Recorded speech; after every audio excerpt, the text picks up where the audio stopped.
Yeah.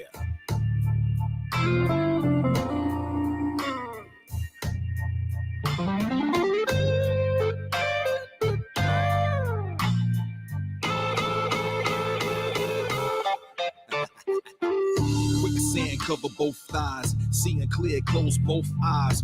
Wear a suit of pain, bow ties. Swim the sea of love, low tide. You scream you never fall in love again. Drunk off lust, trust stumbles in. So you go back on your covenant. Roads crumbling, but you wanna win. All the words you said to me were from your heart and soul. At least that's what you swore.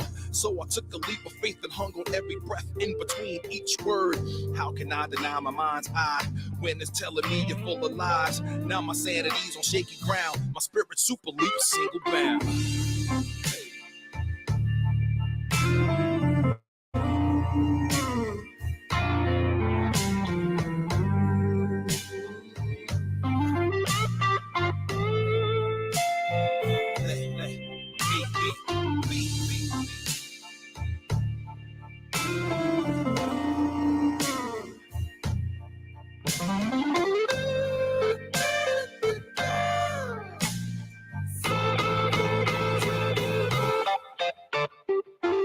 Standing on emotional banana peels, I just know I'm bound to slip and fall.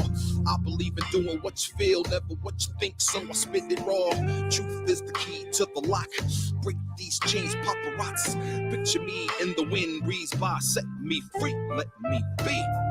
Put me out of my emotional misery, no mystery. The universe history is using energy to place you where you need to be. If love is the key, where's the door? Let me in, keep me out, either or. Spending too much time trying to fix a broken heart can leave you poor. Hey. Yeah.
Hey everybody. Sorry, I know I'm like an hour late. But I run on island time. Everybody knows this, so you know. Blame the islands? I don't know. So this is a big deal. This is going to affect so many people. Everybody, literally every single person. So you know how? I guess I should mention what the hell we're talking about, huh? So there's been a serious attack on the First Amendment. There is a parody case going on. There's a young man who decided to post, make it like a fake police station uh, page on Facebook, and he got arrested for it because, and he posted some funny fucking shit on there. I mean, funny fucking shit. It was hilarious. There was no way anybody was going to take it serious or even believe that it was really their local police department's fucking actual site, or actual page, because it was too convoluted to be. Well, this dude gets arrested. This is, I think, back in 2016 or some shit, fucking a while ago. And he spends like 3-4 days in jail. Well, he sues, and it gets thrown down. So he takes it, higher court, and they keep giving these cops who arrested him, who violated his rights, immunity. Well, that's what they have done again. They have backed it up and said, hey, nope, these cops did not, do anything wrong because they were immune to the fucking law. This is fucking getting to be bullshit. What are they not fucking immune to? Okay, yeah, I'm gonna play a video here in a minute about to explain it better than me, so you guys know exactly what the fuck I'm talking about. I've had a rough day, guys. It's been fucked up. It's been a fucked up day, and yeah, it's been a fucked up day. Anyway, let me get on with it. Let me find my video.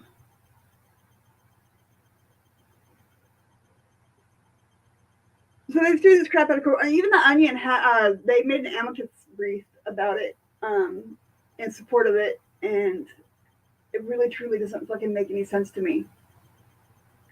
So you guys know Josh, right? Everybody knows Josh. Everybody loves Josh. He's a good dude.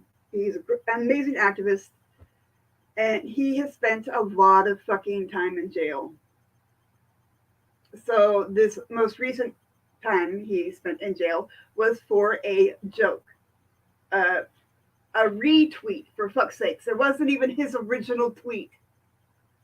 It wasn't his hi Oregon. It wasn't even his original tweet or his original post or whatever. It was someone else's. He just added a smart ass comment to the bottom of it. Janet! Well, that smart ass comment, it got him fucked over. Hang on just a second. Let's see here.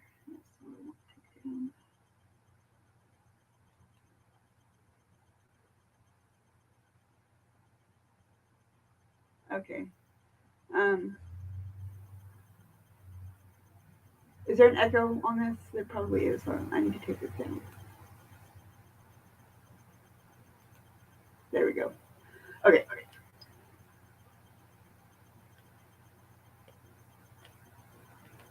Hang on, I still got an echo.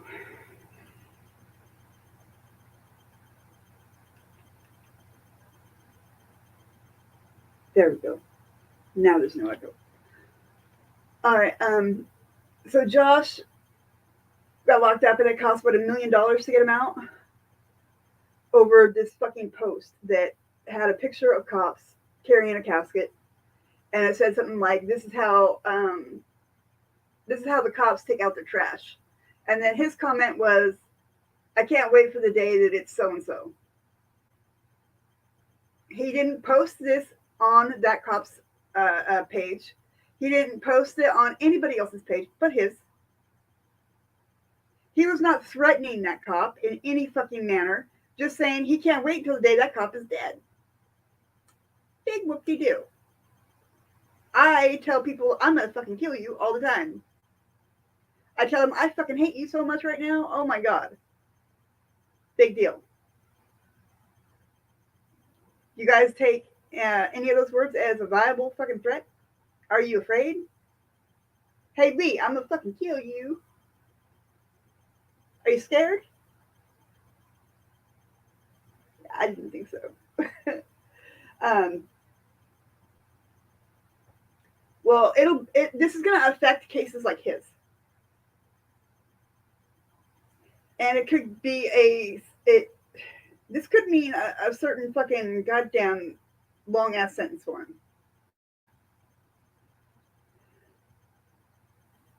Our fucking federal court system is fucked.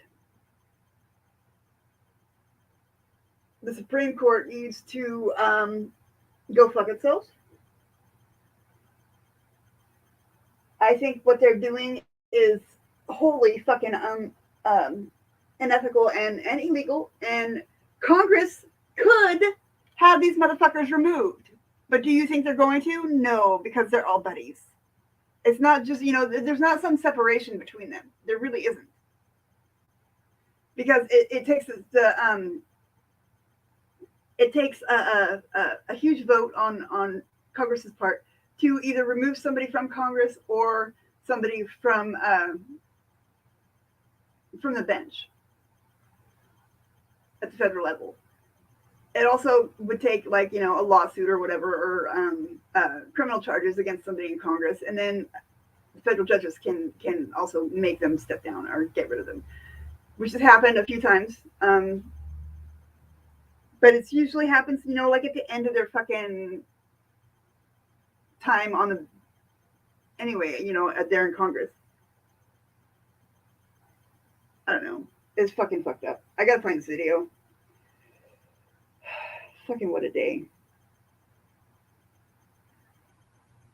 Don't mind me, I just sound like a crazy person up here.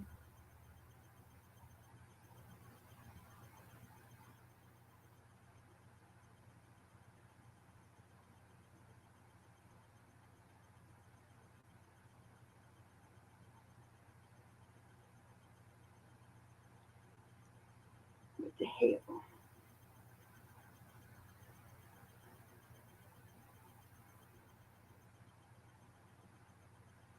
Oh shit, I'll just find it over here. Excuse the noise for a minute. I gotta unplug my computer and like bring it next to me so I can do it this way. Make life a little bit easier.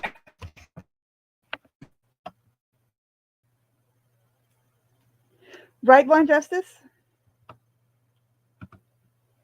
But it can be done. And that's what fucking is so goddamn annoying. Is that it can be done, but they're not doing it. And they know what they're doing is fucking unconstitutional. But nobody seems to care because, well, they fucking don't.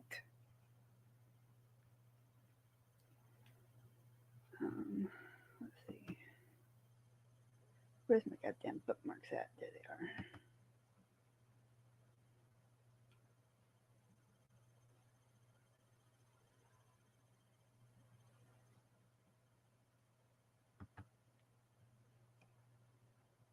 Okay, hang on just a second. Oh, damn it. Anyway.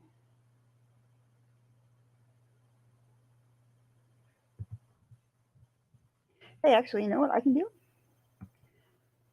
Look what I can do. Look what I can do. I'm going to hook you guys up with another awesome fucking song by T.O.N.Ez.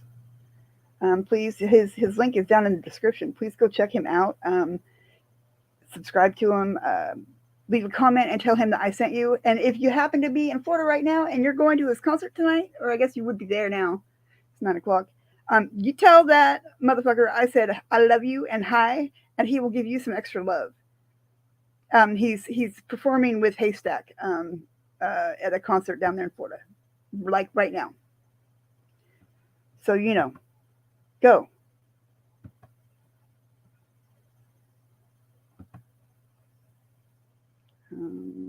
Present. Share screen. This is one of my favorite songs by him. It's called My Nightmare. Life is about choices. So choose by believer. Not what you think. And although that may not turn out the best idea, at least you know it's straight from the heart. So listen. How did we get here? How did we fall so far? This is my nightmare. Wake up before you know. The lessons that we learn. The people who just, the game is called life. Most of us are in the bleachers, the envy and the gossip. Emotions over logic, the rappers spitting garbage, pretending to be prophets. The money over love, the club over church. Self-esteem is low, no one knows their worth. The children are the future, but living in the past. Throwing back Thursdays, listening to trash. Love is just a game, the rules are non-existent. The heart is null and void, the reps are unemployed. The power of the neck is stronger than God. The Bible can't grab us. Your Facebook status, it's all in the days, but only if we let it. I'm feeding out the truth, the roll us and the rest. The truth is here, but you rather lie here. Yeah. How did we get here? How did we fall so far? This is my nightmare. Wait. crime's entertainment. Phones on the scene, not to help the victim, just to make memes or get your likes up or trend on Twitter. Hollywood is high school, glam in the glitter. Suicide's popular, everybody's doing it, all contemplating it, blame it on Satan. It's glitch in the matrix, life is a test. Too many pay attention to the woman in the red dress. I'm on the talk, caught up in love. Instead of thinking clear, gave my common sense a snub and bit on my flaws. My rap gets ruined. I ain't worried about it, just shows that I'm human. Never dwell on the past. Gather all your delegates, tones in the building, beating all the residents. Truth is standing right here, but you rather lie here. It's a nightmare. How did we get here? How did we fall so far? This is my nightmare. Wake up before you don't know who you are. How did we get? How did we get? How did we fall so far? This is my nightmare. So far. Wake up before you don't know who you are. How did we get here? How did we fall so far? This is my nightmare. Wake up before you don't know who you are. How did we get here? How did we fall so far? This is my nightmare. Wake up before you don't know who you are.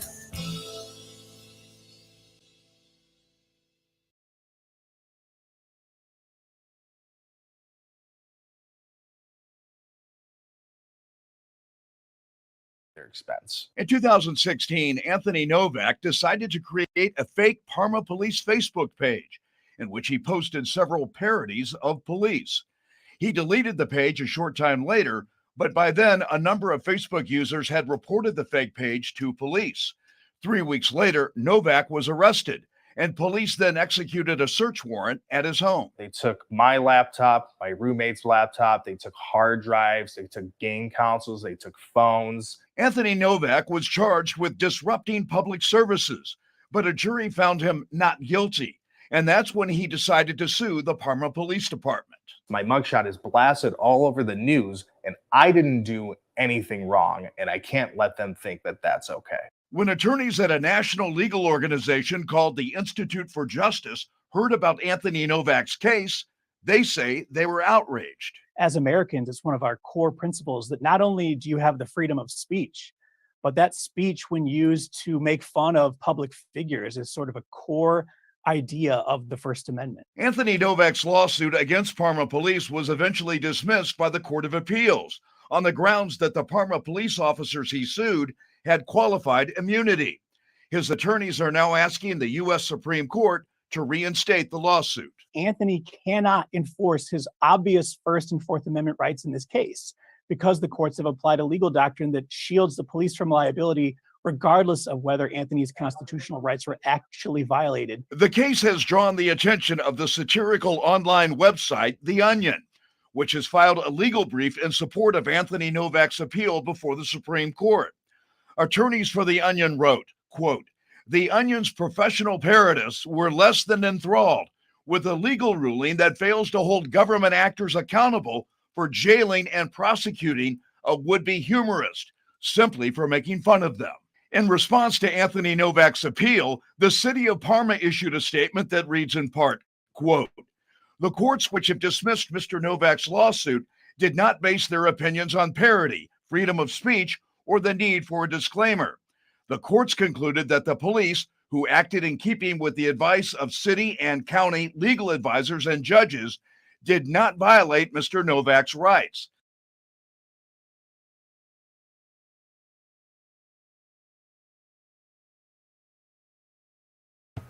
Okay, so that's Jack Shea, Fox 8 News son in of a Parma. bitch. Shut your mouth. That is the case that just got shut down. So this Novak got fucked over, in my opinion. His rights were violated. The cops knew they were violating his rights, just like the cops knew they were violating Josh's rights. What the hell? Beautiful things God has made. I modded you. I don't know why it's not. Like, say something else and let me see if you turn blue or not. Because it says remove moderator when I click on your thing. So, you should be good to go. I think I got everybody else. Cool. So, the Supreme Court went ahead and said, no, we're going to go ahead and give these cops their qualified immunity. And we're going to throw this lawsuit out. So this is like the second time that this has happened. So it's already been kicked back down to the lower courts once already. I don't know how many times you can go through that before they're just like, yeah, fuck you. We're not going to play this game. I haven't heard a lot of lawyers talk about it, but Legal Eagle did talk about it, and I had a video here saved from him that I wanted to share a small clip from. But, of course, it's on this device, not that device, and this device doesn't want to cooperate. So I'm going to find it. I'm going to also share the link here if anybody wants to come up and talk about this or give their opinion or any kind of knowledge that they may have to share. You know, I think it's your duty to share it. So don't be a fucking pussy. Use an avatar and get your ass up here. Or no, pussies are strong. Don't be balls because they're sensitive and weak.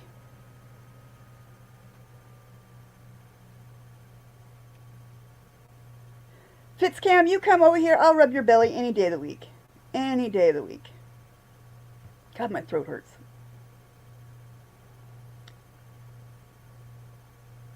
Okay, let's see. What do I need?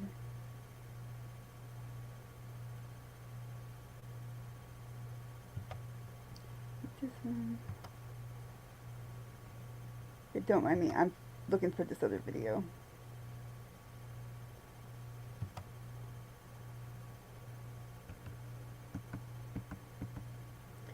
Oh, do you guys remember, I don't know if it was Playboy or like Penthouse or something, like back in the 80s, there was a satire case that went up in front of the courts, and I don't understand. There's already fucking so many laws that are in place besides the Constitution that protect, you know, our right to free speech, our right to the freedom of expression, our right to the freedom of religion. It should be the freedom from religion, but whatever. The freedom of the press. I mean, I'm at a loss for fucking words. I really am. I feel like we've got this judicial council sitting above us that is literally doing everything they can to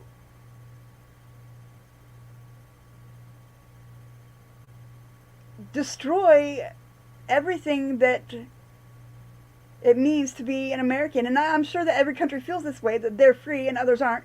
And we here know that we are not free. We are not free because of shit like this.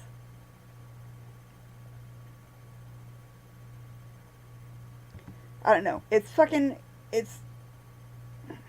we're being terrorized by our own government.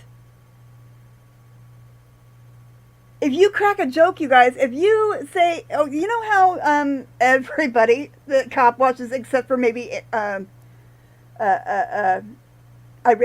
probably the only one who doesn't do this, or that I haven't seen do this. You know how you get frustrated or you want to fuck with them just a little bit and you run at the mouth and you call them a pig, or you go into, you know, as far as wearing a pig costume, Eric Brandt, sorry, my throat hurt, and like fucking with the police and carrying a sign that says fuck the police. And even though he means those words, well, not literally, I guess it'd be more figuratively, because he would never fuck a cop. He would not do it. Not with somebody else's fucking wiener. But for that shit alone, I mean, they can arrest you for making a joke about a cop. If you're just sitting in a bar and you tell the joke of, how's a cop like a slinky? They're both fun to push down the stairs, you know? You could go to jail for that. And the cop is going to get away with arresting you, even though he violated your rights, and you're going to end up, the charges will get dropped. Or should get dropped. But if this here is allowed to go on without any kind of protest or public fucking contestation, there's not... It's going to fucking take over. Just like if Javier ends up going to prison for whistleblowing, that will guarantee there will never ever be another good cop out there, not even for 5 seconds. Because nobody will whistleblow, nobody will come forward ever, no matter what they do.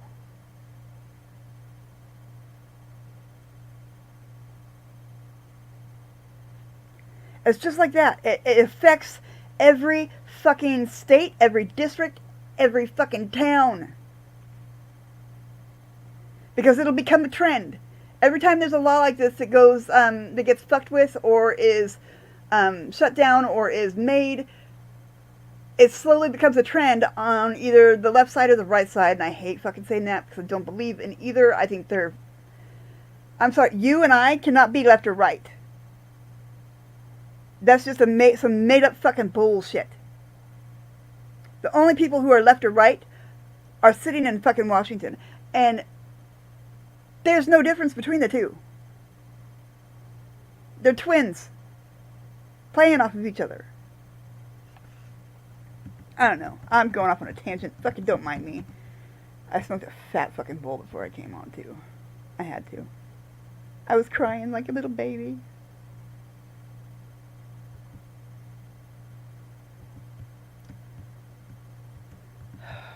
Come on.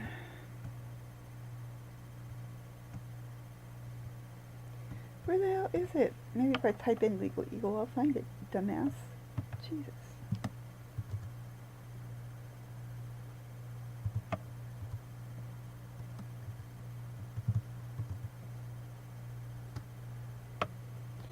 Here we go. So I'm only going to play like the first like 2 or 3 minutes of this.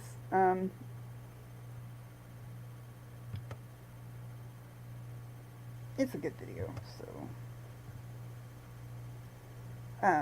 I will grab the link and post it in the thingamadoo so that you guys can go and watch the whole thing. I would suggest watching the whole thing for sure.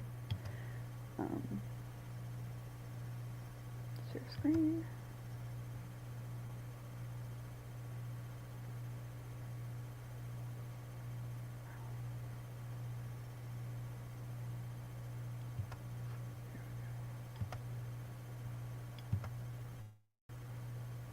Content of the internet, and if you write or say something that is illegal, you can be held liable for what you said. But usually the websites that host your content are not liable. And when you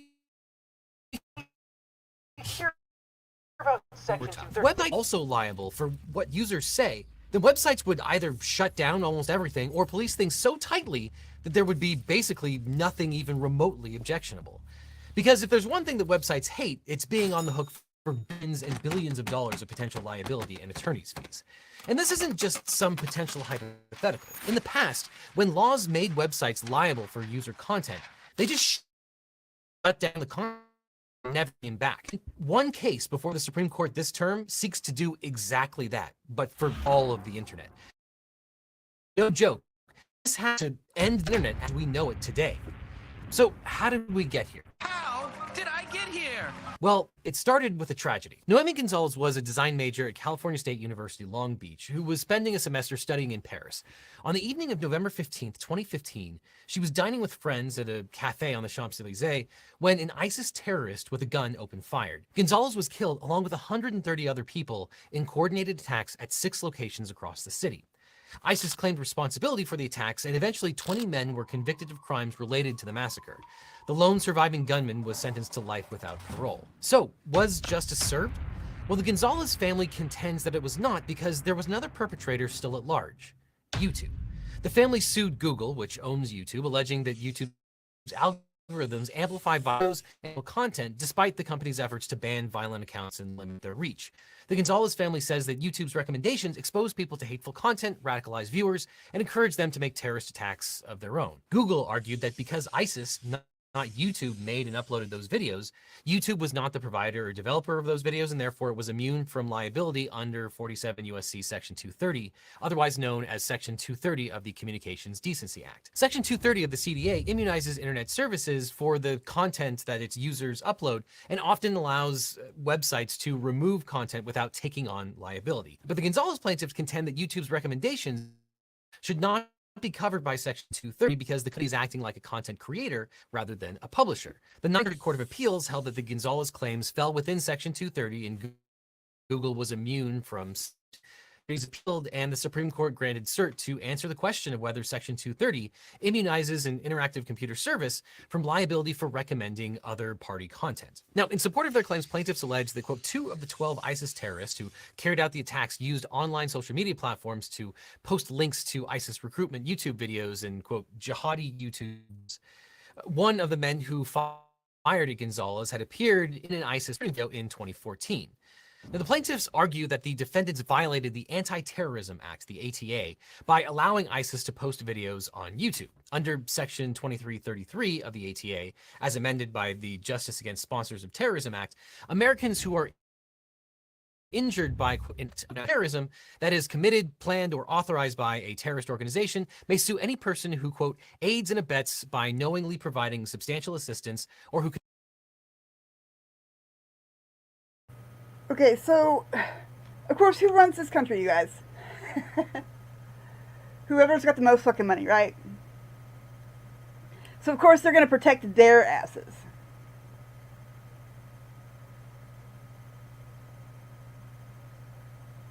Oh, right on, Portrait Farmer. So, are you leaving YouTube? Like, permanently leaving it?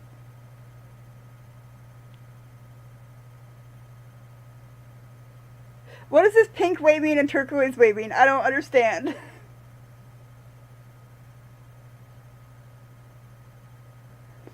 Okay, so let me pull this up. I'm gonna go ahead and read this to you. You guys understand why they're fucking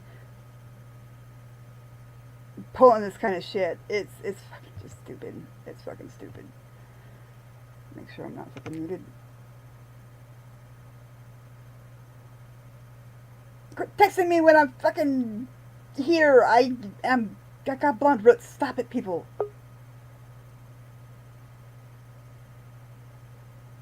Anti-Semitic what? Who is this? Oh, you motherfucker. I love you.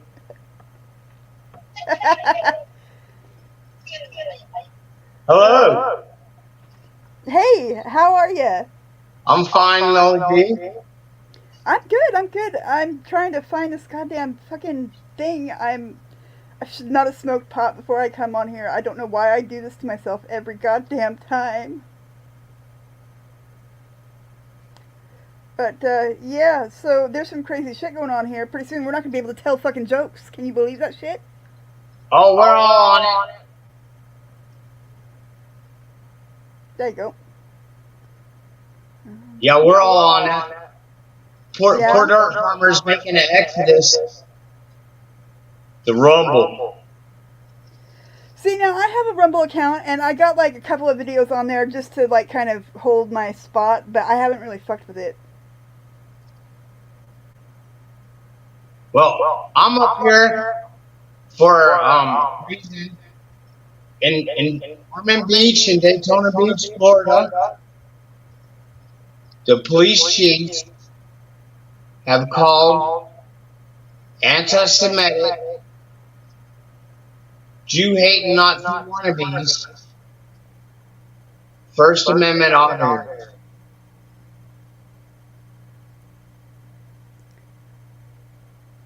What? Explain. I'm not following you. Okay, so in Daytona, the first NASCAR race of the year is the Daytona 500, and they had a problem the year before with the rebel flags and all that stuff, and this year they had the Nazis, and they put out anti-Semitic, which is anti-Jewish literature and flags, swastikas, and so the police seen their chance to put it on their arch nemesis, the activists, cop watchers, and First Amendment auditors. And it's in the national news and the international news, as such as like the Israeli newspapers. If you have the video, you want to share it, and we'll watch it real quick. Well, baby girl, I ain't real good at doing the video thing, Oh, but okay. it's on my YouTube page. Okay, post your link for me, and I'll go grab it. Yes, ma'am.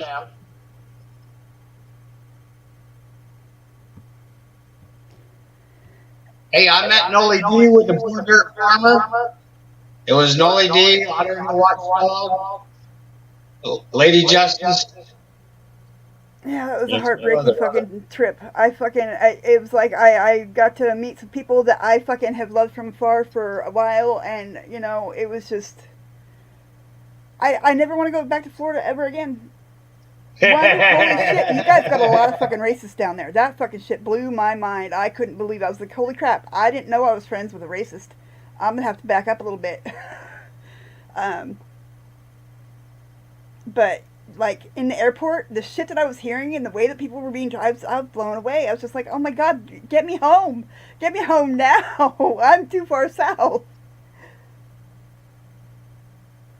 This woman who was fucking doing the security check. Okay, so I like to wear high heels. I'm in a wheelchair. If anybody should wear high heels, it should be me, because I don't have to walk in them. Ha ha ha. This woman had the nerve to ask me what the fuck I was doing wearing them, and I'm like, are you kidding me? Are you kidding me? Why would you ask me this? Why would Obviously, you care? I don't have to walk in them, so I'm gonna wear them. You know. For real. I can wear the most uncomfortable ones I fucking want to. I can't feel it fucking anyway. Stupid assholes. Oh, sweet tea audit, say good to see you. But yeah, why am I wearing these? What the fuck?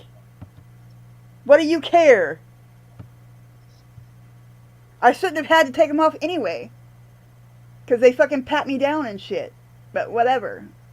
Did you post that? Give me your fucking link to your channel yet?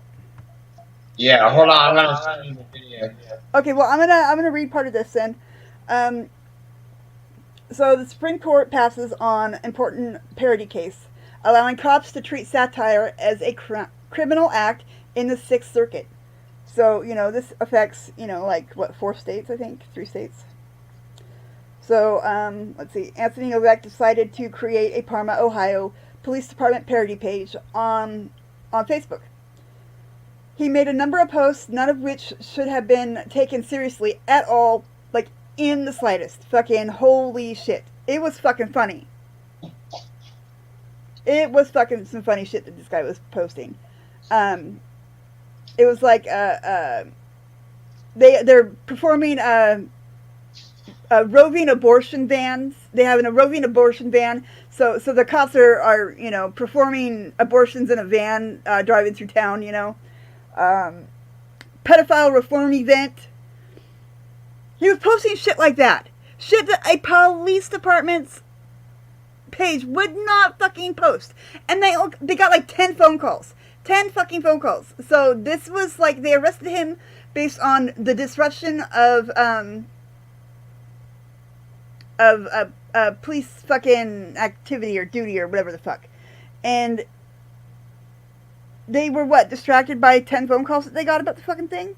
Come on. Oh yeah, comedy's dead already. Fucking look at what they did to what's his name? Oh my god, he's funnier than shit. Fucking skinny black dude. Well, he's not skinny anymore. He's kind of buff.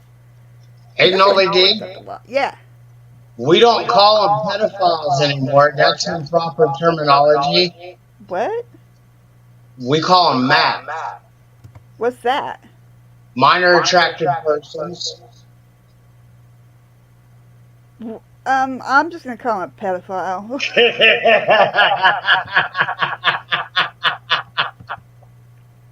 Hey, my daughter just calls her queer, you know, or calls herself queer. Fucking whatever.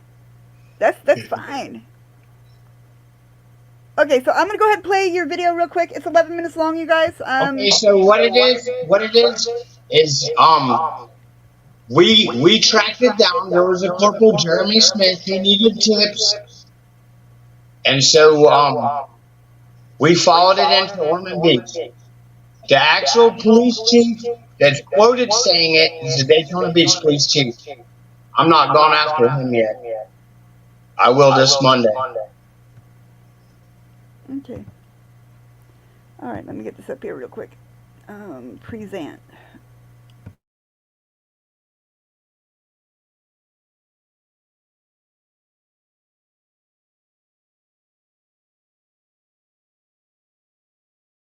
Yes.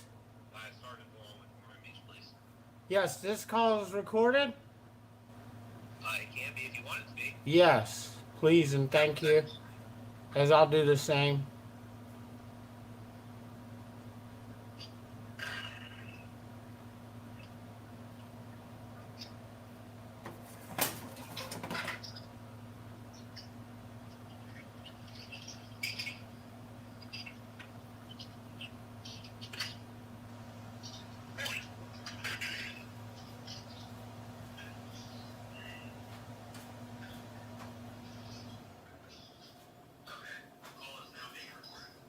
Okay, so the call's been recorded.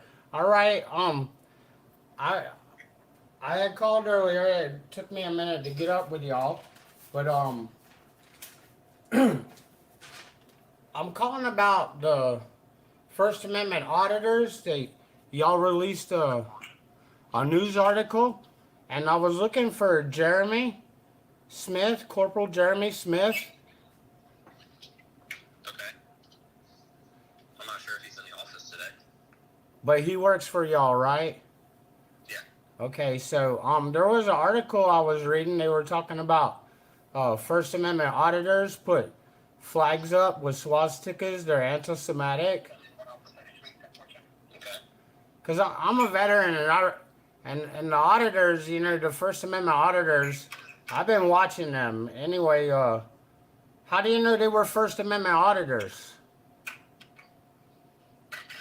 Well, they're exercising their freedom of speech and trying to bait police into contacting them.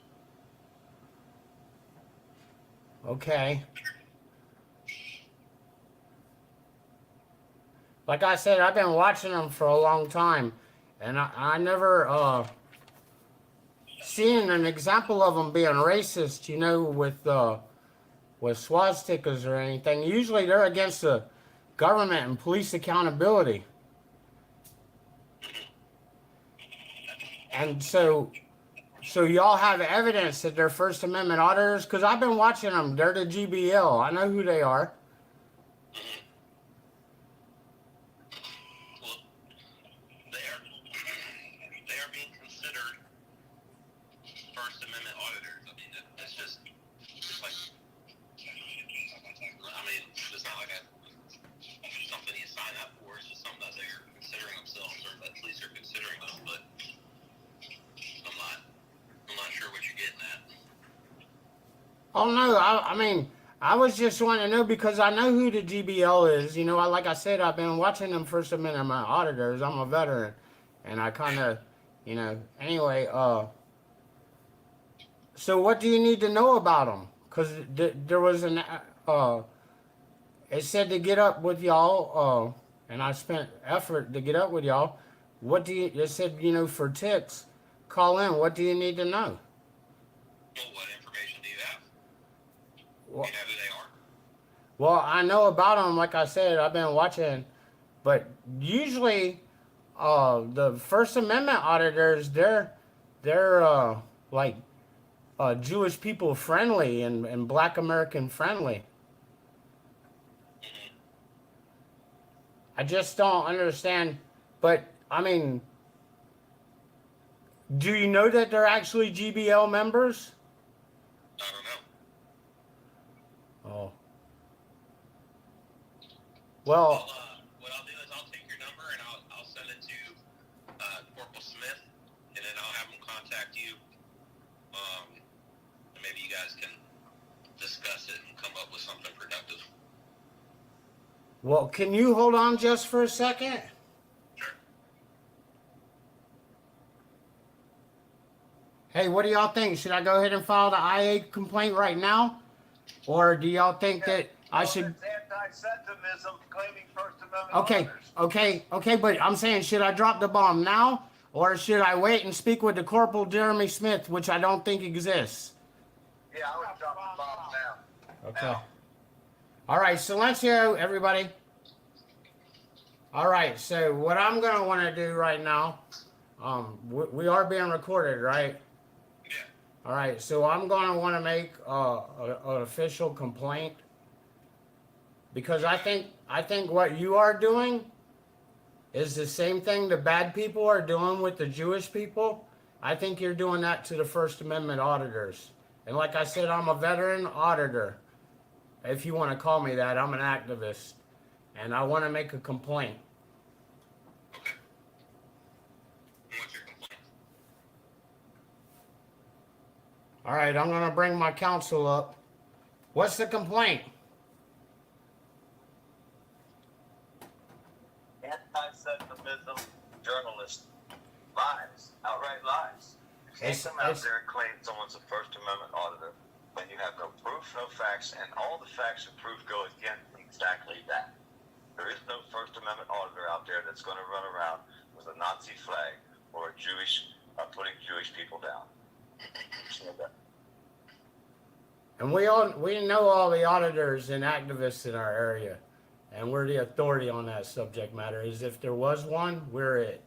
And so therefore, I want to file a complaint. As you heard one of the people that I have on the line with you, I want to file a complaint because what you're doing is anti-Semitic behavior against us.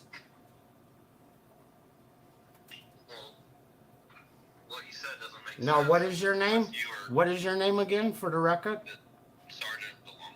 Right. So obviously you're in a supervisory capacity, and yes, what I am stating, it might go way over your head, and I'm sorry about that. And I'm sorry that you're the better. There's no communication. There is no communication. There should be communication between the police. The activists and auditors would stand against these people.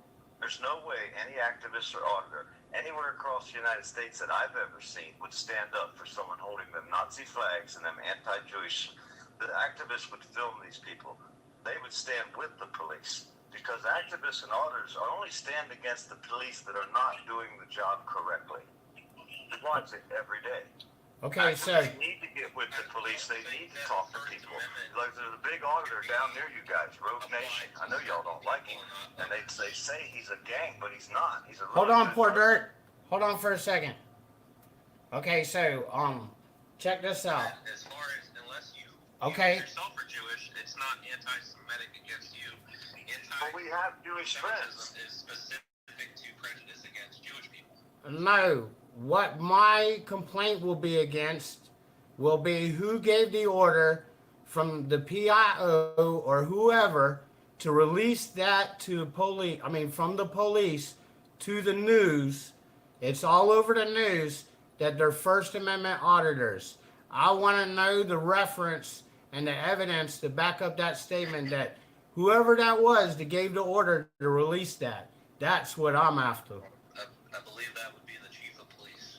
Okay, well, I want a complaint, a formal complaint against your chief of police. What's his name? Chief Godfrey. Chief Godfrey. I want to file a complaint against him and however he garnered that intelligence and why he made that utterance, if he made it directly. Okay. Well, you can come on down to the. Nope. You can send me the form. You can send me the form. I can fill it out and sign it and send it back to you. No, sir.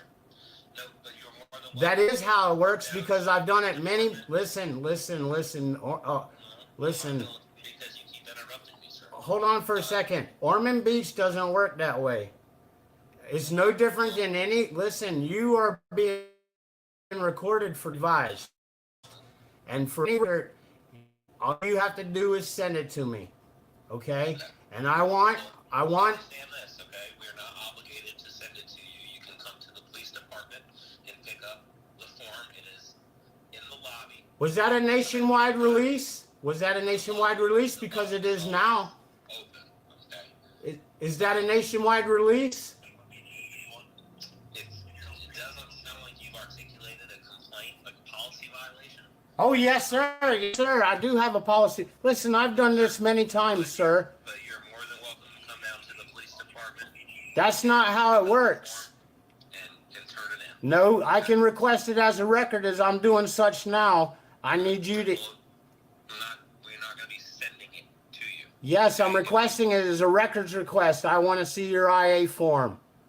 Okay. I want it in the form of a records request. And any. Okay, well then you can contact Ormond Beach Police Department records. Okay, I'll give you the phone number. Oh, I've already been in contact with them. Okay.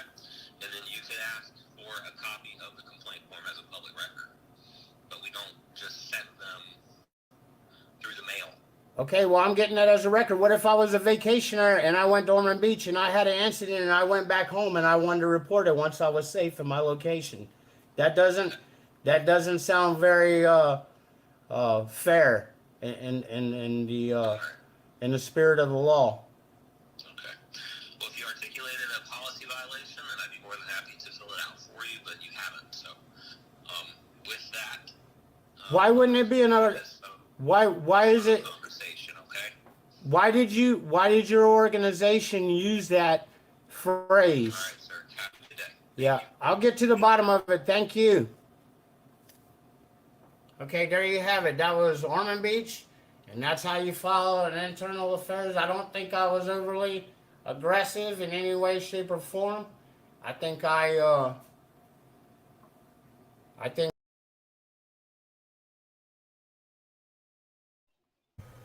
That's it. And about 3 hours later, I got a call from their lieutenant trying to run damage control.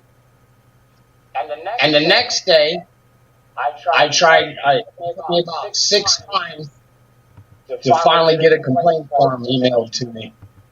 But I didn't stop. The PDF didn't stop. Did they And seriously? Max is out of mind.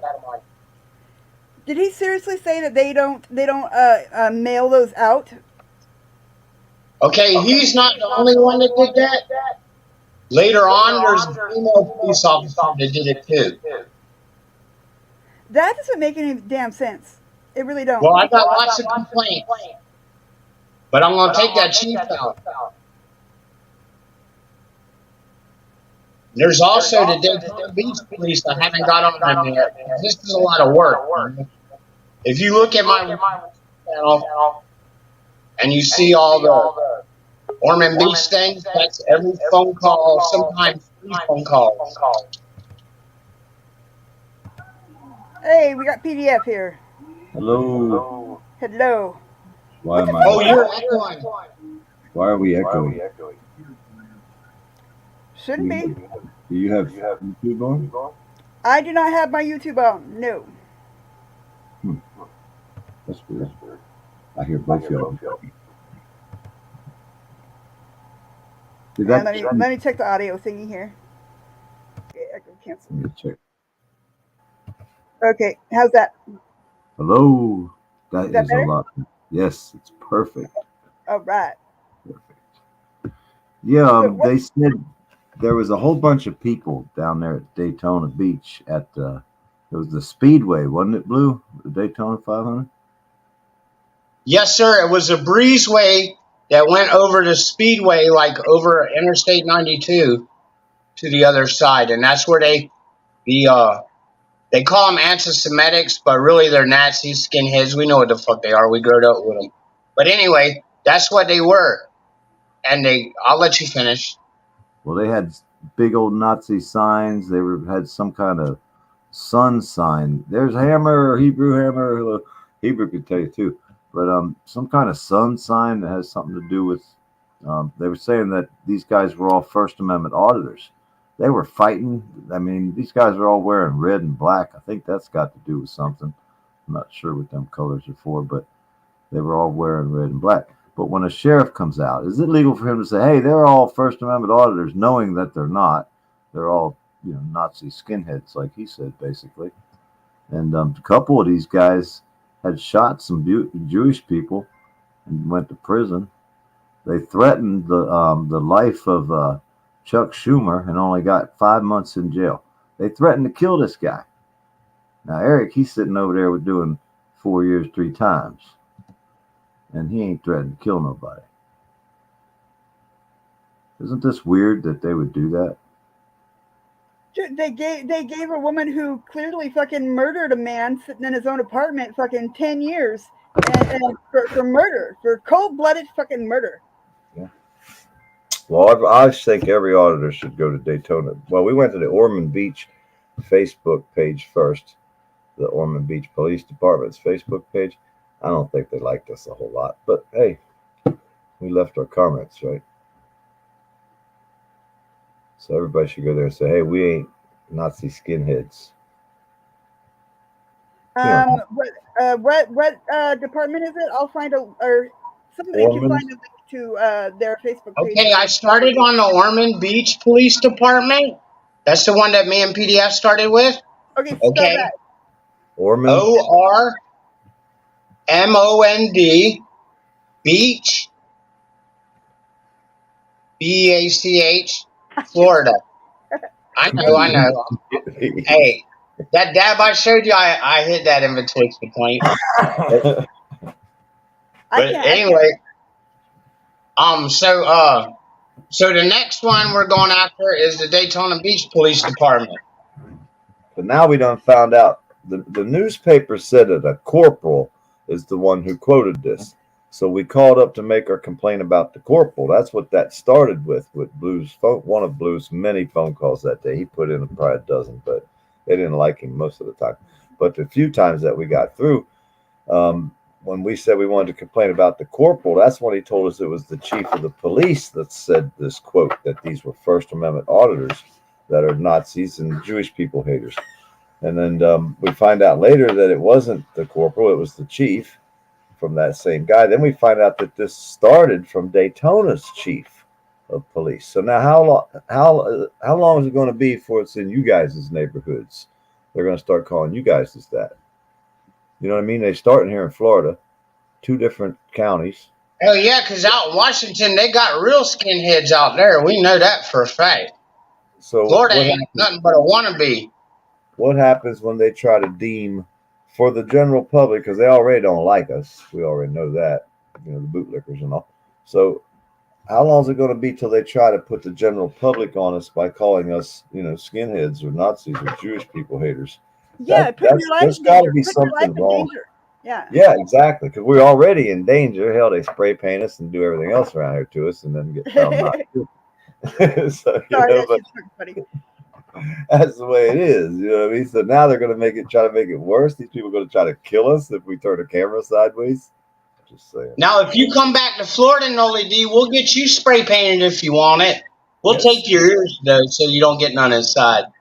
You haven't got to meet any of the people in my town. You thought you met some rough people. No, I'm not good. No, dude, no. The town I was in was bad enough. Fuck that. You don't get some fucking crazy motherfuckers down there who are just hateful motherfuckers down there.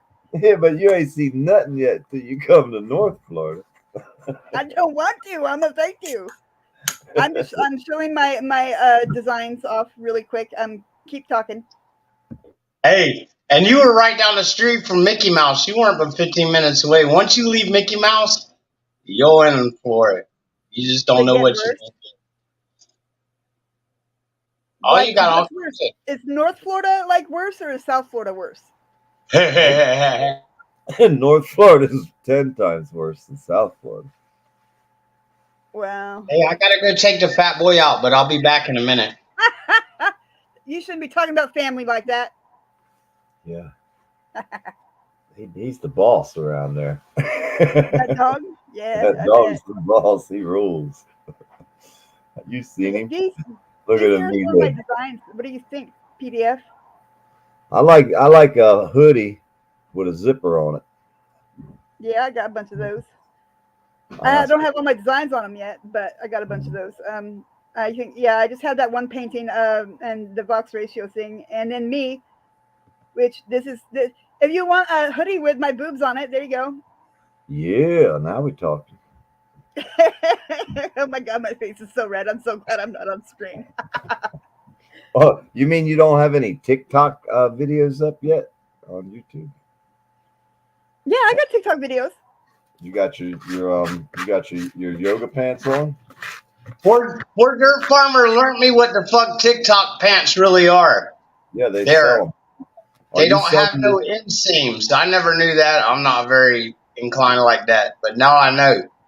Well, they got these TikTok pants going on out here. Yeah, they sew them up a little bit different than regular breeches. You know what I mean? I'm not You quite know, sure.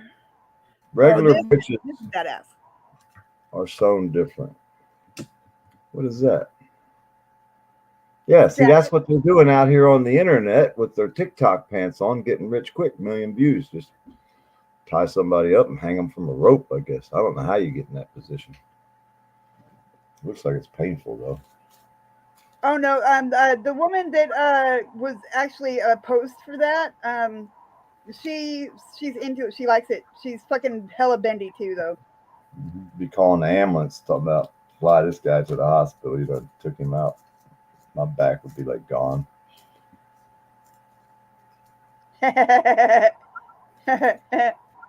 You like that PDF? Yeah, that's a good one. So What's the everything whole on, I have stuff on Teespring and on Fine Art America too, which is way cheaper than this site. But this site is everything's made in America. Nothing is like made by children. The companies pay fair wages and shit. I tried to be as ethical as possible with at least one of the sites.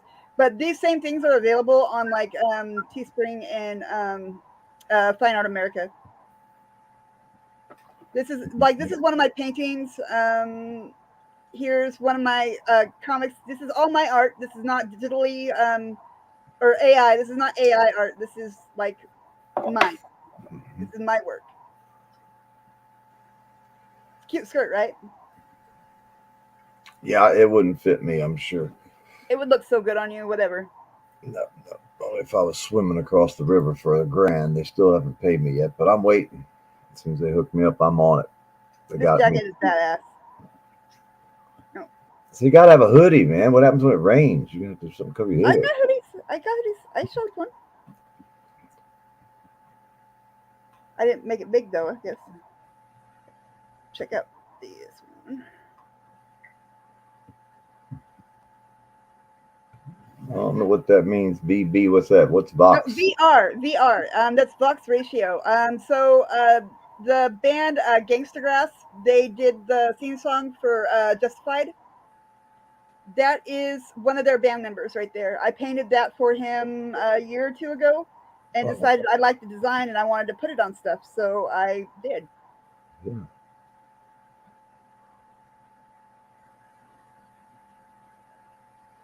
But I guess the hoodie with my boobs on it wasn't good enough, huh? Hey, I was trying to look the other way. I was like, trying to be a gentleman. I had my dark glasses on. Nobody could tell I was looking. Nobody saw a thing. Nobody saw you see. Nobody seen me looking. That's for sure. Got my glasses on. So I like doing comic strips and stuff like that. I should have been a fucking like illustrator or something. I don't know. Yeah. Should have took a different career path. But again, there's my boobs, you guys. In white too. You can get this in actually any color, and you can get this on the front or the back. It doesn't matter. The boob picture, all items to have that picture on it half of the proceeds are going to get that men's safe house built so that men and their children who are victims of domestic violence and child abuse have a safe place to fucking go in this county, because right now they don't. Never thought about that. Men cannot take their children to the fucking shelter to get I away never- from an abusive I woman. never even thought that a man would be a victim. I'm just saying. My dad was a victim of domestic violence. He was Yeah, blind, and his wife beat the fuck out of him all the time. Yeah, see, I never even imagined that. I mean, you would think the man could beat up the woman always, but not in all cases, of course. But yeah. Wow. Hey, yeah, I made $5 on Rumble. Did I tell you? Woohoo! I just started out. I hooked up. They rumbled me. I was in a rumble. I've been rumbled. They rumbled me. They said I made 9 rumbles and I earned $5. What's a rumble? I have no clue, but I made $5. That's all I know. I'm in it. I'm in it to win it now. I'm rich. I made $5. And it was probably over one of my puppy dogs or kittens, because that's what they like. I like puppies and kittens. I watch stupid cat videos and stupid dog videos all the time. It's like one of my favorite things to do. Every video I put up over there, if it's like my dogs, I've been practicing. I don't know what I'm doing over there, so I just go out here and film the dogs attacking each other in the dirt road out front with the sun shining today. And I loaded up a couple of them up there. Like one's like 5 minutes, one's a minute, one's 20 seconds. Well, as soon as I put them up there, it says they started rumbling, which means they put it in some kind of category to check and see if you actually own the copyright. Because the way I understand it, they actually sell your video to someone. One lady made $500,000 on one video. What? Yeah, that's why you should get over there and put some videos up over there. So, just stupid stuff. Nothing even makes any sense. I mean, you can do real stories. You can go live and do all that too. The stuff that they won't let us do here, we can do over there. We can play music while we can listen to music while we're talking and stuff. And I mean, they took the soul out of this. We can't listen to no music over here no more. Kind of sucks, don't it? Yeah. Well, like the music that I play when I'm live, I get permission from the people who made it. Like, I played T.O.N.Ez music. That guy that's on that sweatshirt, on that hoodie, the Vox Ratio. I've got permission to use his music. I can't use any of Gangsta Grass's music because it gets copyright struck, and then you have to go and like dispute it. And I'm not in the mood to fuck with it. Hey, check this out though. The new terms of service actually says they don't even want you playing music even if you have permission. That's the actual wording in the terms of service. For commercial, to be commercialized. Oh yeah. See, now my channel has never been monetized ever. So. Well, if it's not, then they don't really need you. We was watching one today. A guy has a Republican channel, 2-point-some odd million subscribers. They took his commercials away today. He was out there praying to God, please God, Lord, please, what am I going to do? I was like, that's pretty bad. I mean, it's a little late to pray now, but so they don't care. 2-point-something million subscribers. They took his commercials today. Did you see that guy? I shared him on my community, but isn't that amazing? Someone have that many scribes and they just, sorry, we don't need you. Is that crazy or what?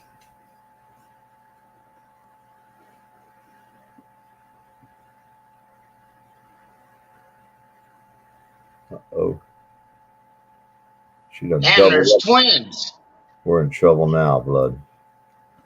One for each arm. You mean she gets to hit both of us at the same time is what I'm saying. Hebrew hammer.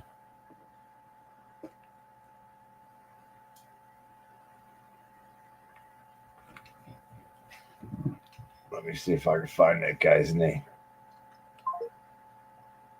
Oh, My bad. Didn't realize I was muted. But yeah, my computer just died on me, so I'm on my phone at the moment. What happened? No power? No, I just plugged it in, and the screen went black, and it just said, "Fuck you, bitch, I'm gone." Hey, fuck this shit, I'm out.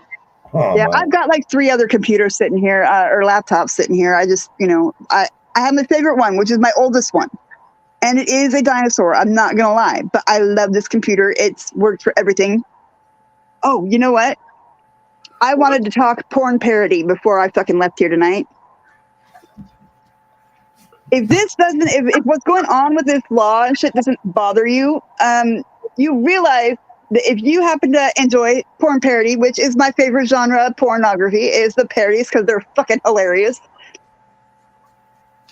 They're going to be able to go after these people and arrest these people who are making these parodies. So if you love porn, you should jump on the bandwagon over here with us.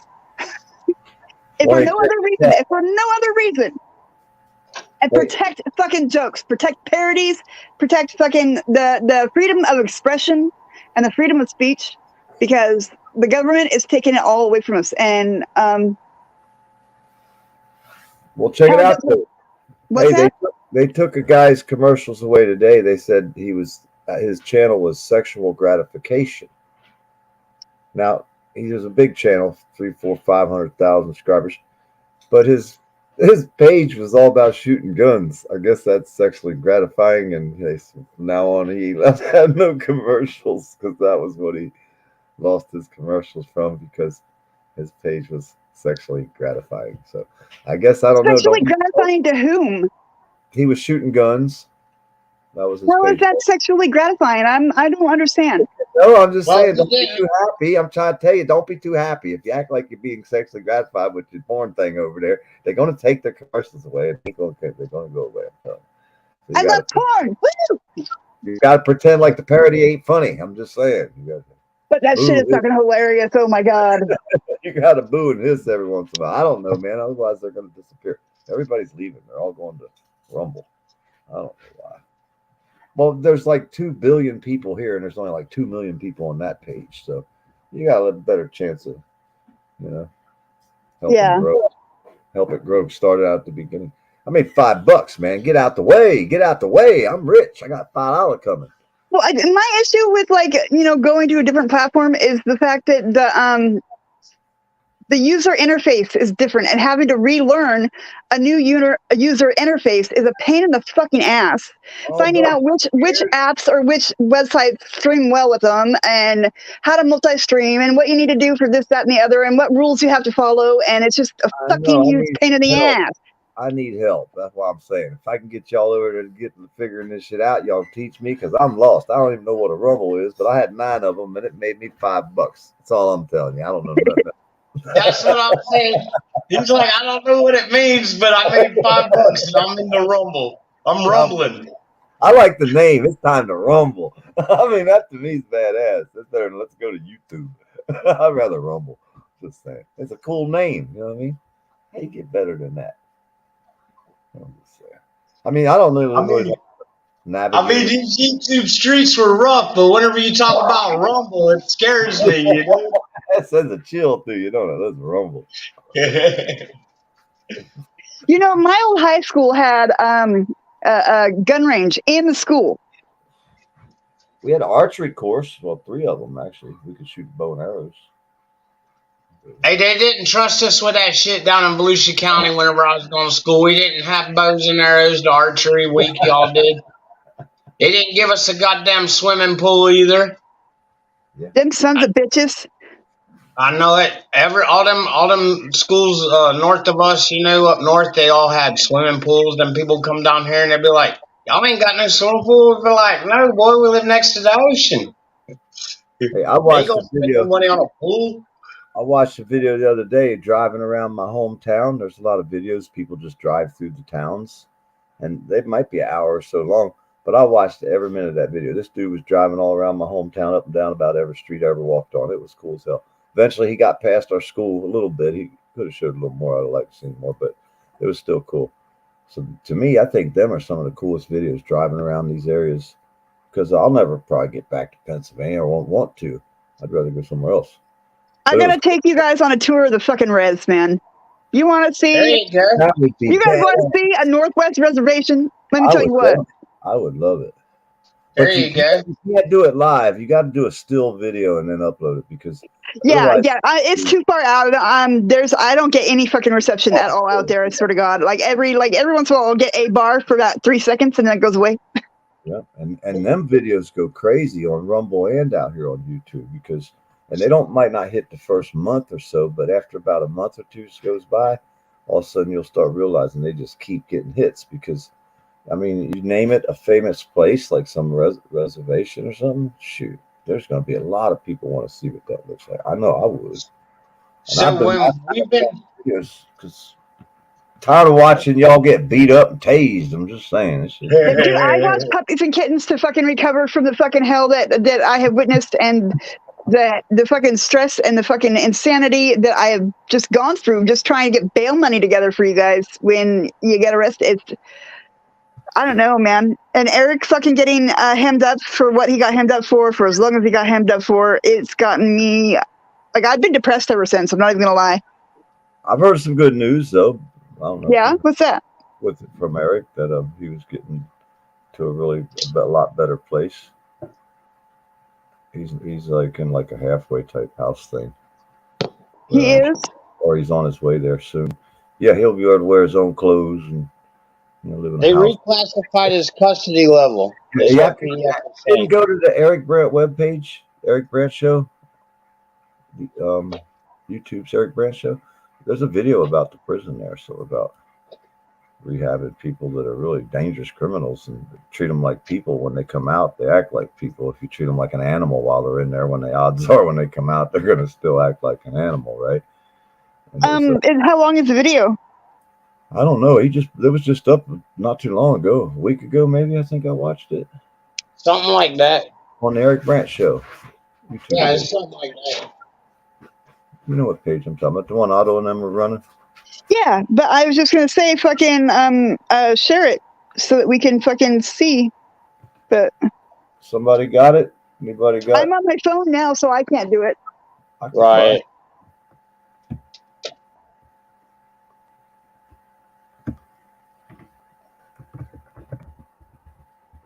PDF's the boss of that kind of shit. I don't know nothing about that shit. I'll get mad and throw my tablet across the room. Be a victim. Y'all wouldn't let me call the sheriff that day. Hey, we had him as close to him as we could that day. We had him on the same line, but he couldn't talk. We had his lips. Lord have mercy. No, we did good for considering. And then we come back later on. They were like, like that asshole was like, you got to pick a charge. Like we're fucking lawyers or something. Like this is what. Anyway, we come back with anti-bias policy. That held him to the nuts on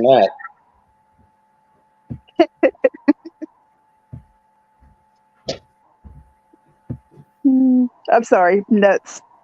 Oh, they moved the Chrome tab around or something. Well, yeah, we nailed them to the floor for him. Now he ain't going nowhere. I'm gonna see if my computer will turn back on. All right, go ahead and jump, Judy. Come in, Berlin. I did. Now this is the video about a prison. Let me see if I brought the right one up. I don't even know if I did. Let me look.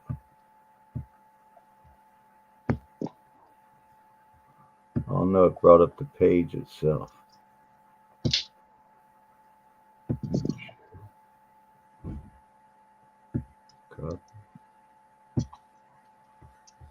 But what PDF was saying was that Eric got a reclassification in his custody level, and he got taken out of the shithole and put someplace where people matter a little bit more. Yeah, and it's not run by the crooked Colorado judges. It's run by real people. These people that are in charge of this system where he's at. If he's not, I think he's there. I'm not sure if he's there or he's getting ready to go there, but I think he's already there. But I ain't sure. But either way, these people are like real people. They're not like the piece of shits that run the government that we see every day. The cops and a lot of the prison guards that work at these jails and courthouses and shit. These people treat people the way I understand it, like real people. You know what I mean? I don't know. But it's on the Eric Brandt show. I got a link to it, I think. Okay, I am now on my computer, so I will look it up. My bad, guys. My But hey, computer came back to life. Yay! That's some good news though to me. You know what I mean? And he's also still filing for An appeal. Yeah, sentencing appeal. I think is the way it's worded. You know, so if that would happen, then he could probably get out. But the way I'm thinking, and this is the way I look at shit, it's all about the money. If he starts to file an appeal and they start to see where he could get one, they're probably going to do something. They ain't going to want that to go through the courts. One, they don't want to spend the money. Two, they don't want to look bad if they lose. So I think they'll try to figure a way to get him out of there quick, fast, and in a hurry, right before whatever appeal that he could possibly come up with, if there is one, because we know how crooked the government is. The following presentation. 30. My bad. Sorry. Go ahead. Not saying we're gonna hopefully just jump right into it. I guess. I don't know if it was echoing or if it was me. No, I had just accidentally hit play on the video, but I found it. Okay.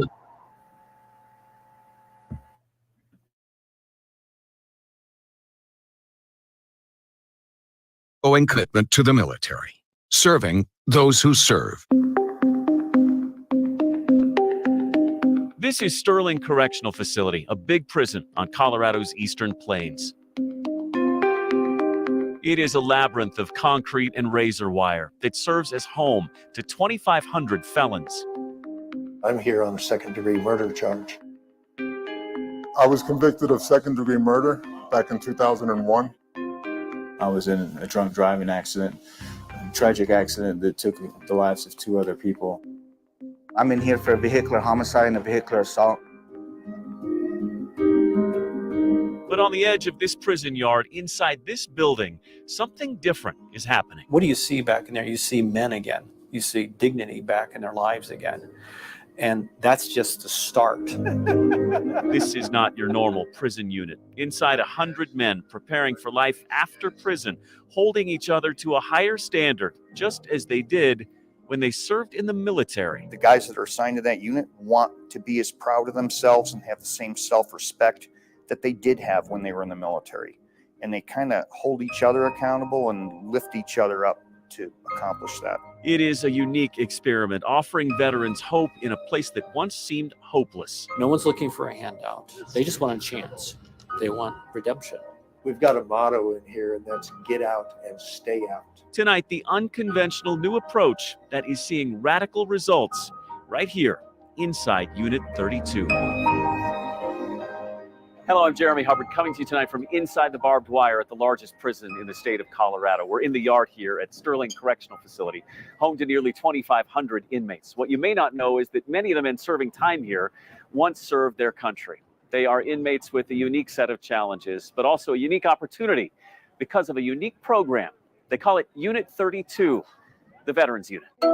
Storm clouds gather on this late summer day over the yard at Sterling Correctional Facility, where inmates clad in prison whites pass the time with bench presses and barbells.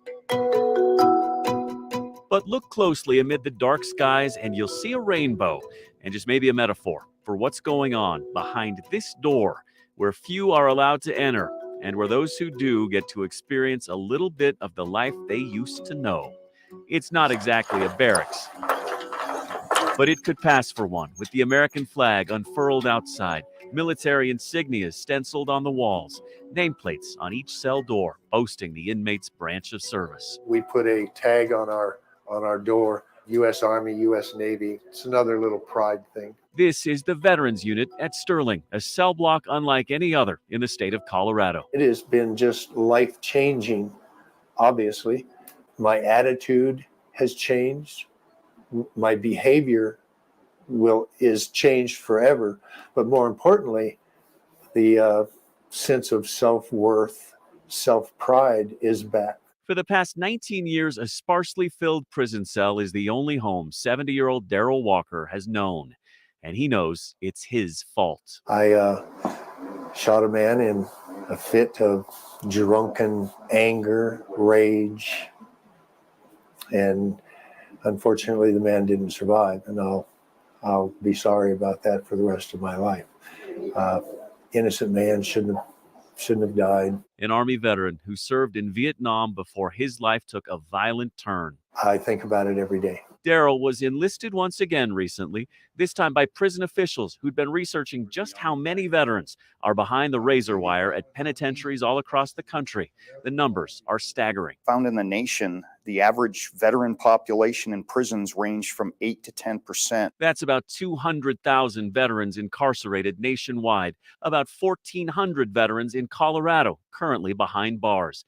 Many of those coming out of the military dealing with physical pain, traumatic brain injuries, mental health problems, and PTSD, followed by a history of bad decision-making and violent behavior. I would never tell you any of that excuses the felonies they committed, and they would tell you the same thing, but it certainly contributed to them. Do we know when this might be happening? Whatever brought them here, Matching. Yeah. something needed to be done while they're here, a different approach. So officials at Sterling decided to follow the lead of states like Virginia, Florida, and Georgia.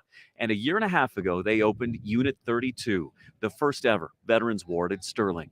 A unit separated from the rest of the prison population with very strict rules. This right here is a pledge that we give to all the veterans that show up here. And lots of accountability. Basically, it's a pledge that states, I've fallen, but I haven't failed. Every inmate who moves in has to adhere to an honor code, promising not to lie, cheat, or steal, to treat others as they'd like to be treated, show respect, take responsibility. Failure is a big deal to a veteran, anybody in the military. We don't take it very well. We're always trained to figure out whatever we got to do to complete our objective.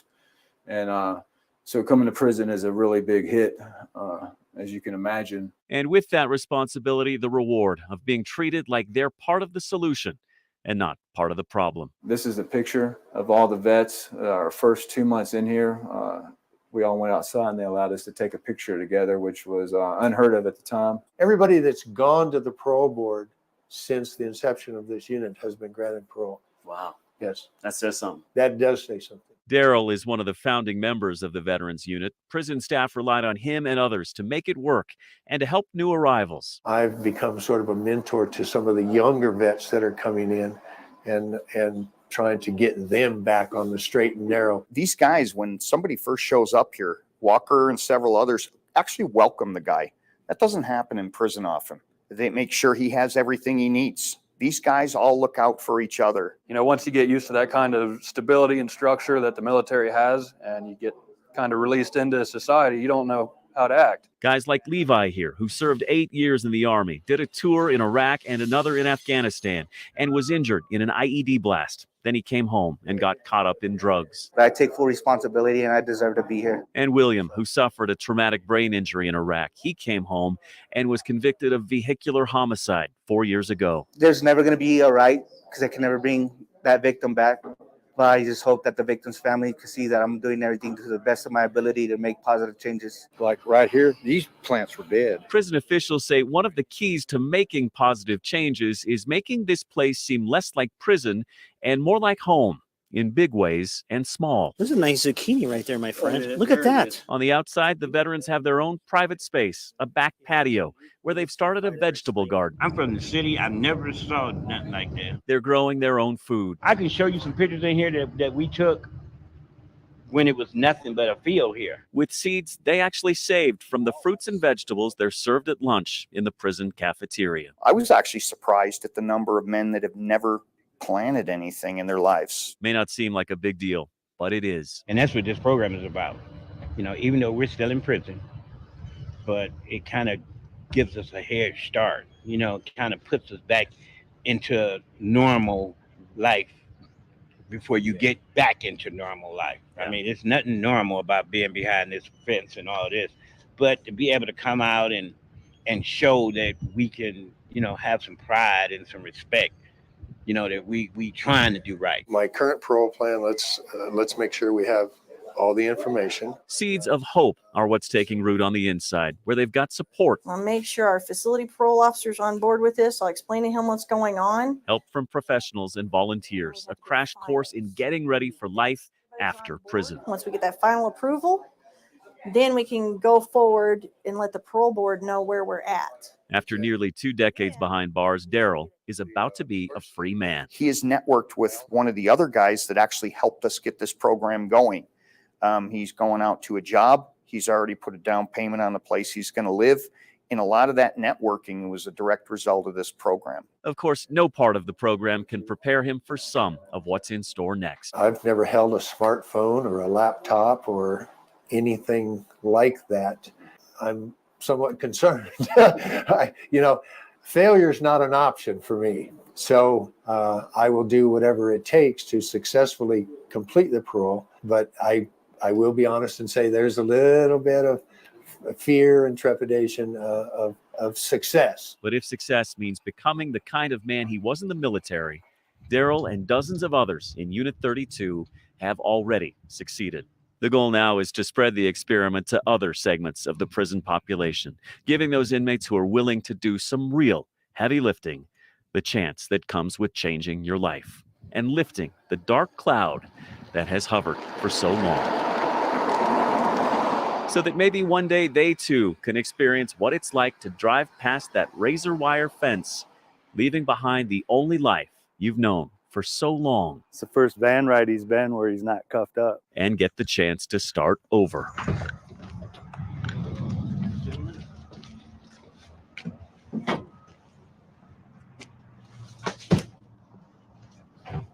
There he is. Lay it down, buddy. I'm doing good. Good to see you, man. Good to see you, big boy. Oh, I love you. Just like Daryl is. I'm close to tears. It's been a long time, and let's not forget that what brought me here. I wish I could tell them how sorry I am. That's somebody I'll never forget. I'll never forget that the reason that brought me here. And that I've used that over the years as a catalyst to change my life.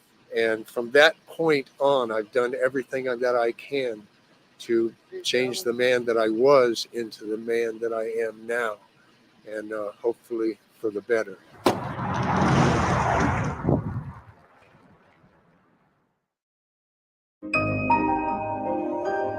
Welcome back as we come to you from inside Sterling Correctional Facility, where more than 100 inmates are housed in Unit 32, the Veterans Unit. We were struck by one of the young men we met here. Carl Cumby is his name. He has had a difficult past and hopes to forge an optimistic future. I'm here because approximately 9 years ago, I was in a drunk driving accident. Tragic accident that took the lives of 2 other people. One of them I loved very much. Another one was a beautiful woman that was, cared for deeply from her family. So 2 beautiful people lost their lives due to me. And so I'm serving a 32-year sentence right now. There is no way to sugarcoat what landed Carl Cumby behind bars. He destroyed the lives of others. And every day when he stares at family photos on his prison cell wall, Well, this is my daughter and my son, and also another picture with my father. he's reminded of how he damaged his own life and the lives of those he loves, too.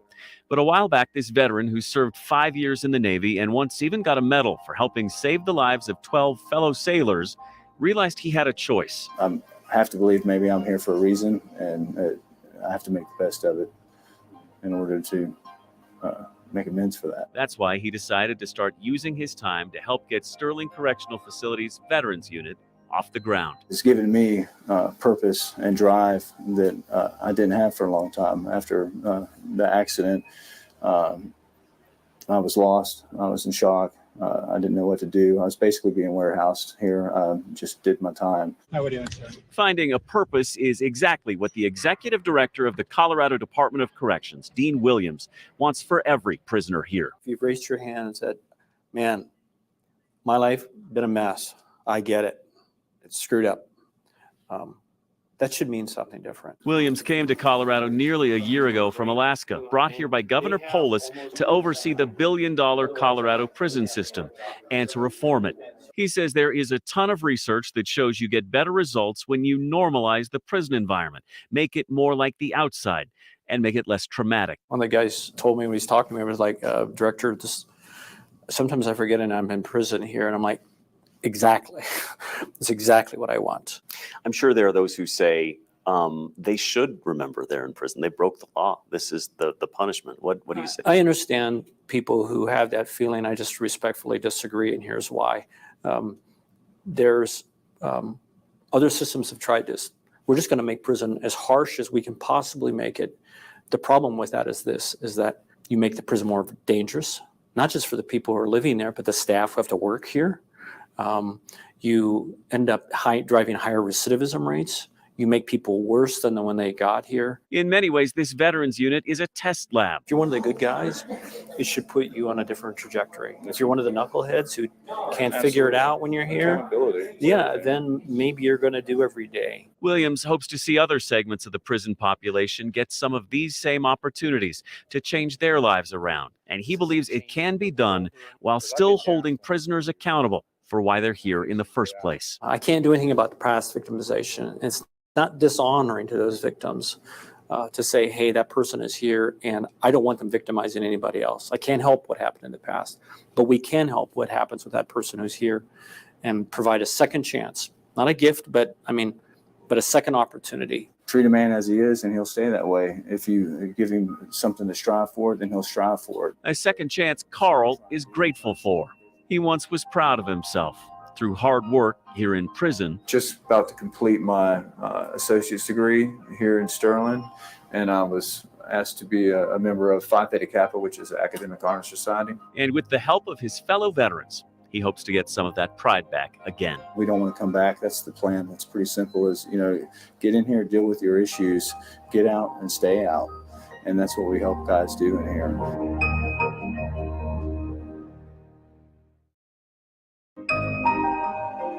Want to know something about Sterling Correctional Facility? Do you know most of these guys on a first name basis?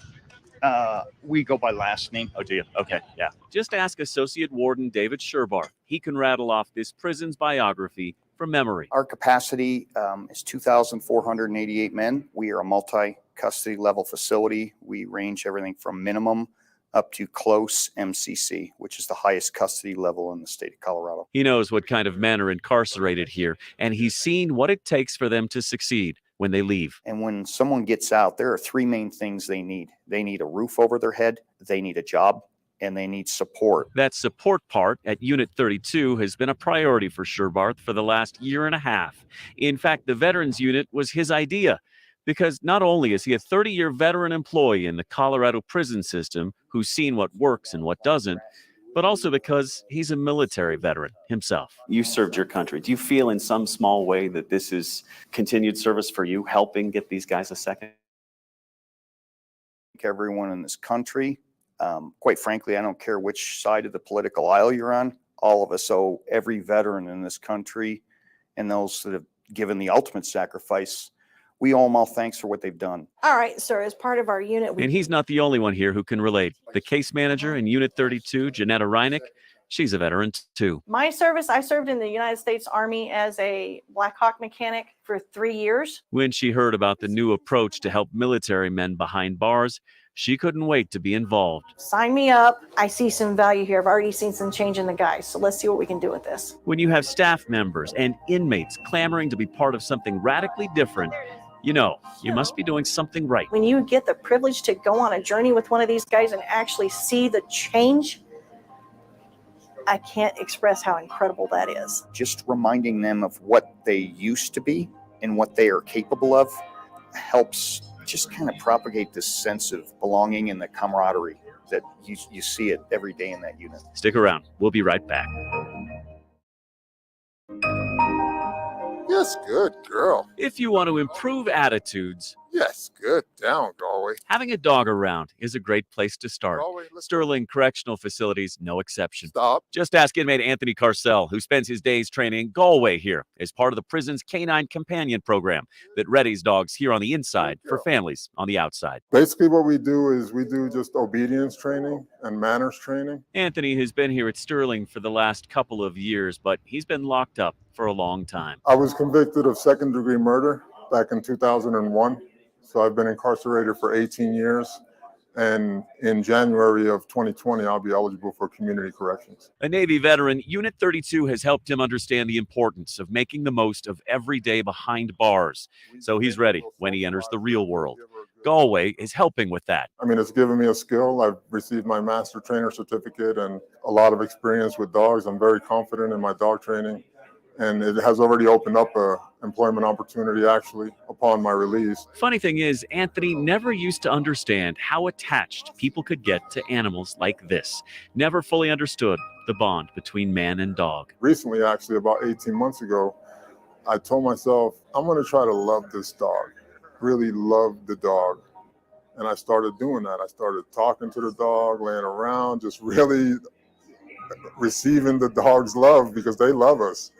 And in turn, it has helped me with literally my daughter, our relationship with people in general, with the officers in prison. Just overall, it's helped me in so many ways that I lacked before. You never know what might change your life, whether it's a dog or a building full of like-minded men trying to correct the biggest mistakes of their life in small ways every day.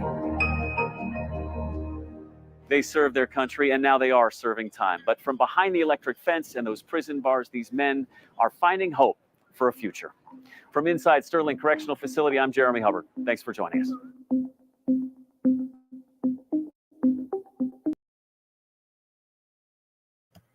So that was interesting. But what, Hebrew Hammer? What are you trying to say? Who wants through immigrants out of airplanes? What are you trying to say? What are you saying?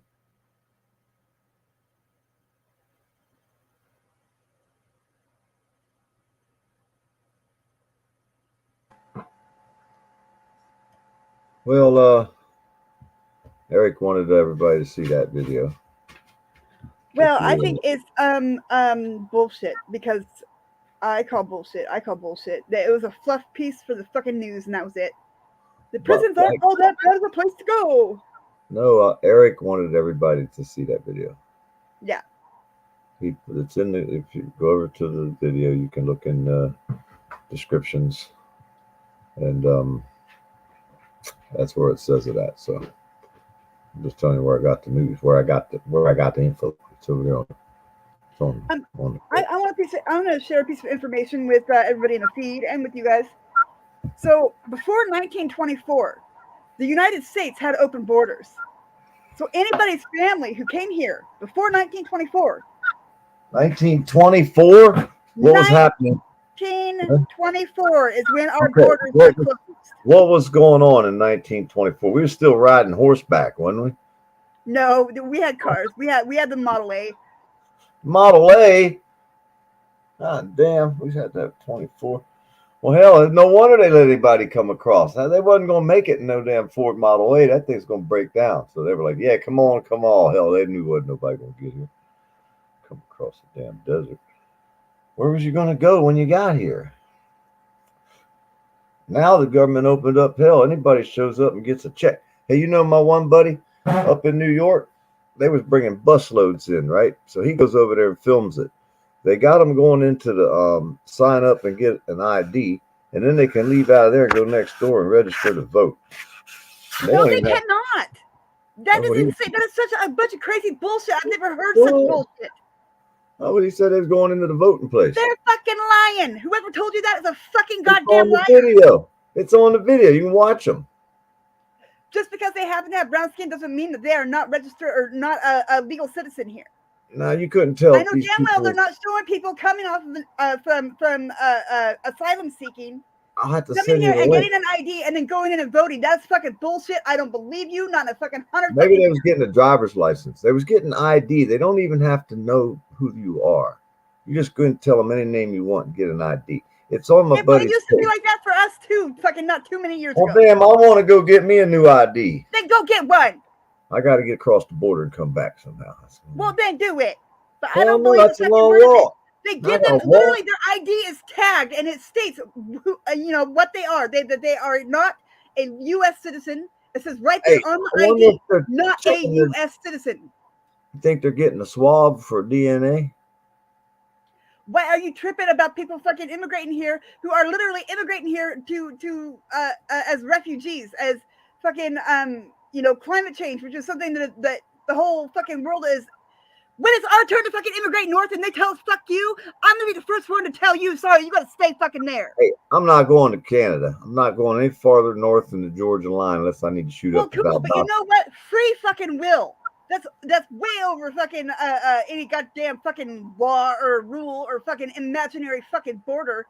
It's fucking bullshit. My mother's family was here for more than 10,000 fucking years on this fucking country right here. Hey, what happens? Now, here's a good, what do they call them when you start thinking of things that possibly could happen, and they probably will one day. But what happened if there was an army, right, of a million or 10 million, or pick a number, and you got this army, and they're all over somewhere else? Well, you need to get them up in here, so you just start sending them, 100 at a time, 1,000 at a time, and after about a year or two, you have your army in place now, right? They don't need no weapons because when they get there, they can buy their own. Get them an ID, get them a little job. They all strong, military-sized dudes. They're good for a year or two, waiting on the army to get there. And then once the army gets there, they can start taking out places like power stations and whatever. Just do whatever they want to do until the day comes when they say attack, and then they take everything out. You think that could happen? No. No. No. I think that's fucking hilarious. That's a pretty good idea, though, wouldn't it be? If you was an outside military dude and you had about 1 million soldiers, you just need to get them in place. You just ship them on over there one at a time, and once you got them all in place, you drop them. And once you got them all over here, one at a time, that means that the first fucking, 3/4 of them are gonna be dead of old fucking age. No, you got to do this within a 2-year period. You got to use people between the ages of like 21 and 35. Well, that's a what if fucking situation that's fucking highly unlikely. Our climate change is actually affecting people, forcing people up north from down south, forcing them to immigrate. They have no choice. Their homes have been destroyed or lost. Where? Oh my Up God. Where up north? You talking about what area? No, I'm talking about like in South America, in fucking Central America, in Mexico. Oh. Fucking areas have dried up. There's no rivers. There's no water. There's no fucking this. It's so fucking polluted. They can't fucking survive. What about the Coca-Cola plant? And then you go further down south and into the fucking forest, the rainforest, and fucking they're getting burnt down fucking acre by acre every fucking minute. You don't think we've destroyed everything south of the border in the last 50 years, 100 years? We've destroyed everything. We got a place in Mexico. So how can you be pissed off that people are immigrating fucking from down south to come up this way because they can't fucking survive down there? Who's pissed off? You ever hear about the Coca-Cola place? Everybody gets free sodas there, but they can't drink the water. It's a little town in Mexico. The Coca-Cola moved in there and pretty much destroyed the water everywhere around there. But they get free sodas. Now they got diabetes and all this from drinking all this soda, I guess. But them people, they probably should deserve to leave there. Why can't they just empty that whole town out? Because Coca-Cola destroyed these beautiful areas in Mexico. I mean, there was streams there and mountains and trees. And I mean, go look it up. Coca-Cola place in Mexico destroys the water. Oh, I believe it. I believe it. Well, I believe it wholeheartedly because fucking Nestle and fucking all the motherfuckers that have bought the water rights or stolen the water rights from these areas are fucking doing nothing but polluting these areas. Zephyr Hills in Florida, all they're doing is pumping groundwater out, stick it in the bottle, run it through a screen, call it drinking water. That's the same shit you get out your tap. Ain't no difference than what you're getting out of your sink if you got a well. Same shit you're buying in the bottle. Might have been screened out a little bit. Unless it has a green cap. If it's got a green top to it, plastic green cap, then it's reverse osmosis. But then they have to add minerals for flavor. I don't understand that. What kind of minerals are you going to add to water to get it for flavor? That's a scam. Another scam. Think about it. Add minerals for flavor after you filtered the water. We throw a rock or two in there. Like, I don't know, man. Everything's screwed up. The whole world's doomed. We're doomed. Well, I think that like I was saying again, my family, my mother's family, has been here for over 10,000 years, and she wasn't even considered a U.S. citizen until in the 20s. And that's her parents. They weren't considered citizens, and they were fucking Native American. They were not considered U.S. citizens until the 1924 or 1928. And then we weren't allowed to fucking vote until the 70s. And my mom, because she was a traveling fucking activist, she wasn't allowed to vote for the first time until 1980. Damn. We I were here voted one. first. Hey, I voted one time. Didn't work out too good. They gave the other guy the fucking chair. So I'm sorry. I don't think I feel like nobody here has a fucking a right to say boo about fucking people seeking asylum or immigrating here from another fucking country, whatever the reason may be. In our Constitution, it states that it doesn't matter how, if you set one fucking foot on this soil, you have civil rights. You are not civil rights. You have constitutional rights. All those Hey, rights are yours. would there ever be a limit, like the number of people, like if like billions of people all of a sudden is there a number? Billions of people would not fucking impact fucking it wouldn't do what you think it's gonna do. It's not. I don't know what it's gonna do. I don't know what the hell. I live in Florida. There ain't no people around here, and I better not. No, you're gonna end up, and it's like that here too. We have miles and miles and miles of forest to where people get lost and die out in the fucking forest in this area, even though they walk north the entire time or they walk south the entire time, and they never made it out. That's how much empty space we have. We have enough empty homes in America right now to house every single fucking homeless person, including every single fucking immigrant or illegal, as some people would call them. And cover fucking everybody would be housed, even the children separately, not even with their parents. Every single person would have a house. That's how many empty homes we have in the United States. I got 4 acres. You can set up a tent next door if you want to.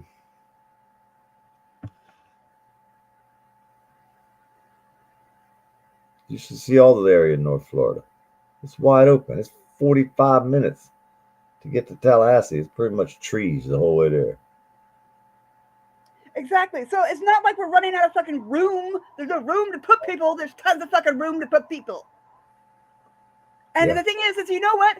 Fucking every time there's been like a huge fucking immigration influx of numbers coming up here to the United States, our fucking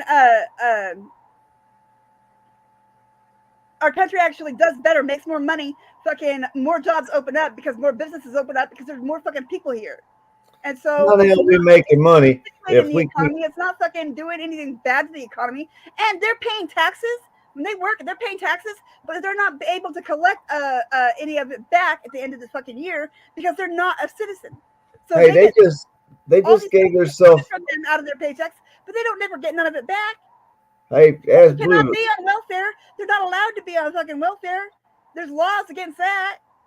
Hey, Blue said they just gave them like a $20,000 raise down there in Gainesville. Now Gainesville's bankrupt; they don't have enough money to pay the bills, but they just voted themselves a $20,000 a year raise. I said, hell, half people in the United States on disability or Social Security veterans, they barely live on $10,000-$12,000 a year. You know, the politicians down here, they just give themselves, I need another 20 grand this year. What? No wonder our deficit's upside down. I don't know, man. It's not working out too well. The Monopoly game's almost over, Noli. Not as long as they can continue to fucking wage war in other countries. It will never fucking end because we end up fucking supplying both sides of the fucking fence. And that's how, the U.S. gets a lot of its fucking goddamn, well, not the U.S., but how the politicians ended up getting so fucking rich. Well, if you and Blue were running for office, right, and I had a bunch of money, I would definitely donate to both y'all. And I'd tell y'all, don't tell the other guy I gave you nothing, because I'm going to be trying to see if I can get some info on him. And if you tell him I gave you any money, he ain't going to tell me nothing. And I'm going to tell him the same. You have to report that kind of thing, though. You have to. Well, I can donate it anonymously. There's ways. As long as it's under... I know a guy. Don't worry, I know a guy. I'm gonna run for city council here, and I mean, all it's gonna do is impact my area. It's not gonna help you guys at all, but No, that would help people I because have they. to do something because you know what? This county does not have a single. Well, no, I take it back. We have one cop car in the entire county that has a fucking dash cam, and it's facing the wrong direction.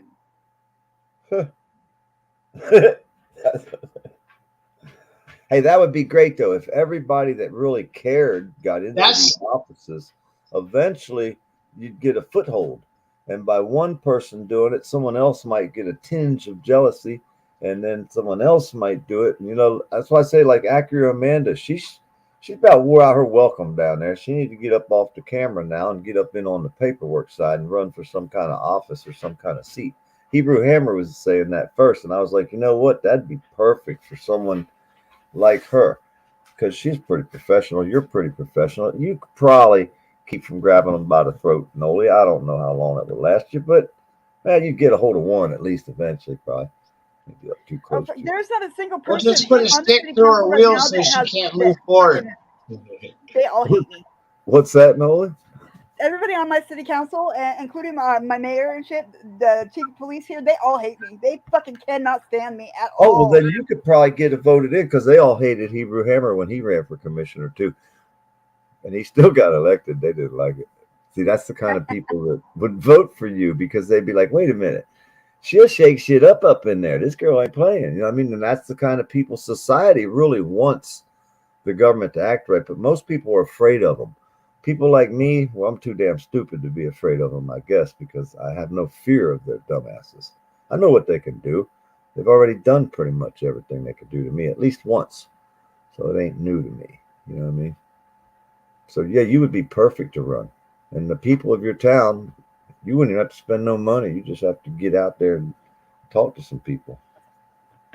You know what I mean? Most of the people in my town, well, I guess I've changed a lot of fucking minds here on a lot of fucking things, but I don't know if that would show on paper or not when it comes down to it, because everybody is the few people who are in this kind of families that stay in power in this area. Yeah, but you'd be able to say you tried. To the point where they will move. They will leave fucking town. They're so afraid of them. Hey, you would be able to say you tried no matter what. And if you Oh yeah, I'm running no matter what. They tried telling me I couldn't, and I'm just like bull fucking shit. I can't. Well, you got Hammer's phone number? You know Hammer, don't you, Hebrew? I just know him from on here. I don't have his number. I used to have everybody's number, but I don't have anyone's number anymore. Well, he used to be the commissioner down here in North Florida. Like a police commissioner, or the commissioner in the city. A county commissioner. Oh, okay, gotcha. And if you need PDF's phone number, it's on the bathroom wall in his basement. In everybody's basement, everywhere you go on the billboard or the front pages. Yeah, my number is the easiest to get. But no, he could throw you a few hints about how to. I mean, when he got elected the first time, what it cost you, like $6 or $3? He didn't have to even advertise or nothing.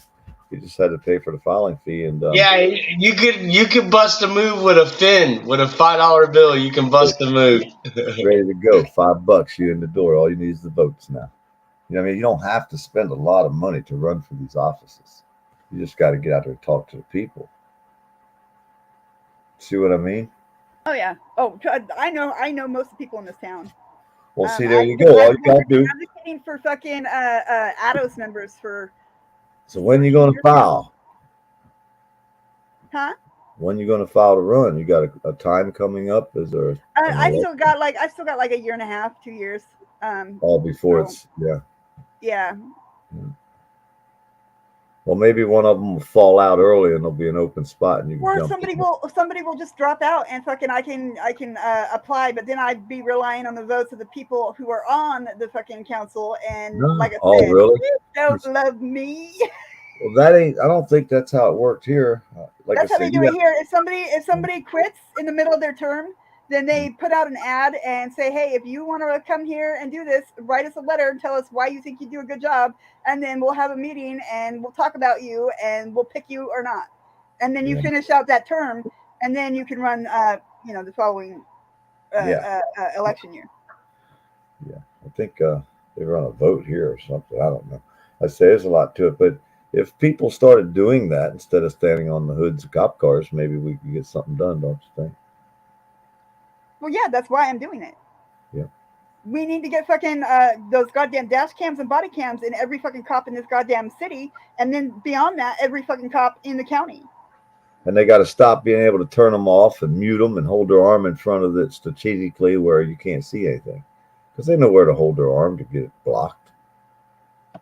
You know what I mean? They do it all the time. Mute the camera or mute the sound where you can't hear what they're saying. I've been watching a lot of the body cam or the cop car dash cams, right? You wouldn't believe how many people get pulled over that are either the daughter of the cop or the wife or the cop itself. Hell yeah, or the police chief. Yeah, they've been getting Of fucking Tampa, the Tampa police chief, that bitch said, "Here's my card. I'll scratch your balls anytime you need them scratched." Hey, them And girls cost offer her a job. Hey, they offer to do a lot more than that on these dash cams for DUIs. If you ever look up DUI dash cam, it's amazing what these girls say to these cops. Okay, so somebody just dropped out of my city council. They just resigned. And right here it says open seat at my city's fucking city council. I should have fucking went past it. God damn it. Fuck you people. Leave me alone. Don't you stop me. So there's an opening on the Holcomb City Council. At this week's council meeting, it was announced that Al Dick has resigned from his Ward 4 seat. Anyone who wants to apply must live within that district and be a registered voter. Those who qualify are interested are encouraged to send your name, address, along with a letter stating why you are interested in the Ward 4 council seat. See what I mean? So this is how they do it. They don't even fucking put it like in the newspaper. They got this on their fucking website.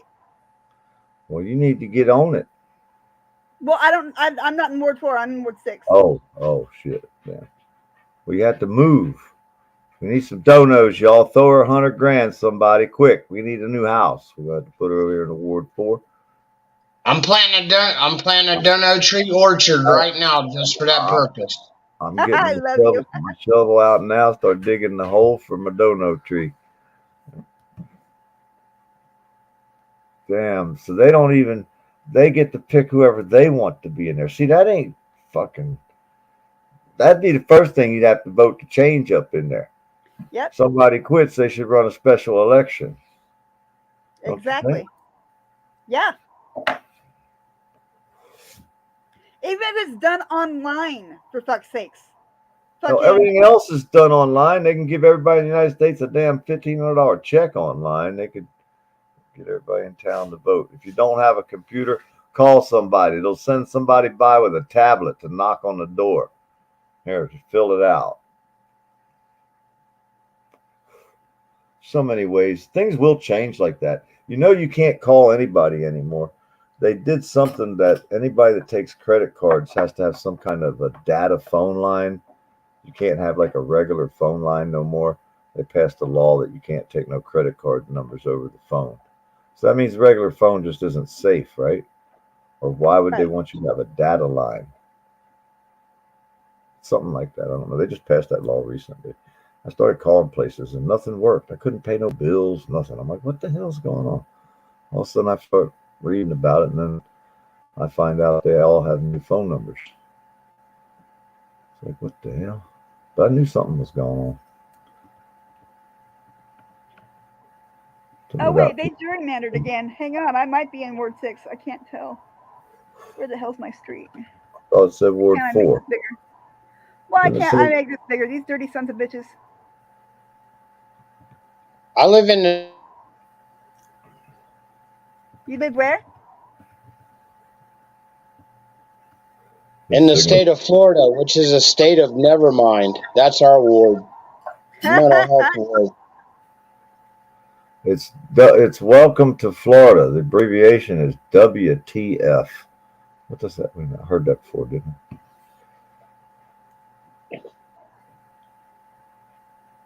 I'm not allowed to cuss no more. The tub says. And let's not forget Florida man. There's always Florida man. I want to sue whoever came up with that. We need to charge. That's anti-Semite stuff. They're calling somebody Florida man. Just saying. But what do you think about that? How can a chief of police come out and call people that are self-proclaimed neo-Nazis First Amendment auditors, knowing that they're not? And then his example was when Blue asked him what was a First Amendment auditor. How did he say that? He said people that come out and taunt the police and try to get a lawsuit on them. That's not what a First Amendment auditor is. These people need to be. I need to go to Daytona. That's what I need. He said, and they don't come out in a group. We just group them all together like that. No, what Them he basically. motherfuckers don't make no sense. Well, doesn't it sound like he's saying that anyone who stands up and watches the government, or they're calling that taunting the government, okay, or whatever his exact words were? Shit, I need to write them exact words down, what he said, because it's so important. Every time I try to remember, I can't. But what he said was he was basically insinuating anyone who stands up for their rights is a Nazi First Amendment auditor. See how Yeah, it Nazi anti-Semitic First Amendment auditor. Yep. well, if any person walks out with their camera turned sideways, well, right now you anti-Semite or whatever the hell that word is, and you don't like Jewish people and you're a Nazi. No, they can't come say that. That shit pisses me off when I heard that day. I mean, that really, because They put that shit on the newspaper, the news, everywhere. So people are going to try to attack us thinking we're that way if we walk outside with our I cameras mean, in. let's face it, a Nazi, one of them Jew haters, that's the only thing lower than that is a chomo, you know, a map, a minor attractive person or a chomo or a rapist, lowest of the low. Right above that is these anti-Semites.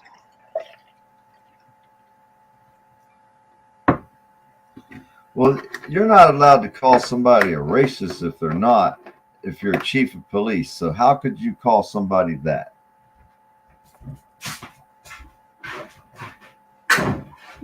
But we could not articulate the crime. See, we have to be the victim. We got to be the one who reports it, and then we got to do the cop's job and figure out what crime. He said, you didn't articulate the crime, Blue. See, he was playing the game back on you. You know how the auditors or cop watchers say they didn't articulate the crime? You have to articulate, you know what I mean? So he basically, when you talk to these cops, they always do it. He was trying to use auditors' words back on you. See what I mean? Because you didn't articulate the crime, dude. See how that works? I had one tell me, oh, he was standing up for his Second Amendment rights. Why? Because I stand up for my first. No, this isn't right. That's got to be against policy of some sorts. So when we come back against, when the lieutenant called me out the blue like 3 hours later, we had a crime. I mean, a policy violation. It was called anti-bias policy violation. Y'all can look that up. That's a powerful thing. It also states in that person can be removed, fired, terminated because they have lots of anti-bias policy training. Matter of fact, it's kind of like a scam that they run with these training companies that aren't really accredited or anything like that, and they come teach them anti-bias, and there's all kinds of forms of bias, you know, and they teach them how to implement a policy and a procedure, not to have implicit bias or anti-bias type attitudes, you know, in their job. And so that being said, they're well trained on it. They can't even come back with, we just need more money for more training like they normally do.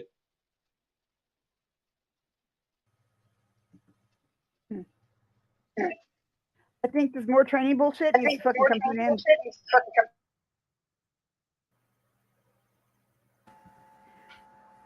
Hey guys, I gotta get off here. It is 8. It's after 8 o'clock my time, and I have to get my house in order because I have company that'll be here in 15 fucking minutes, and I forgot they were coming. So I'm in my pajamas right now, and I gotta get dressed. All right. All right, I love you guys. Don't do nothing. All right, I wouldn't do. I wouldn't. I won't. Bye, y'all. Bye. Bye.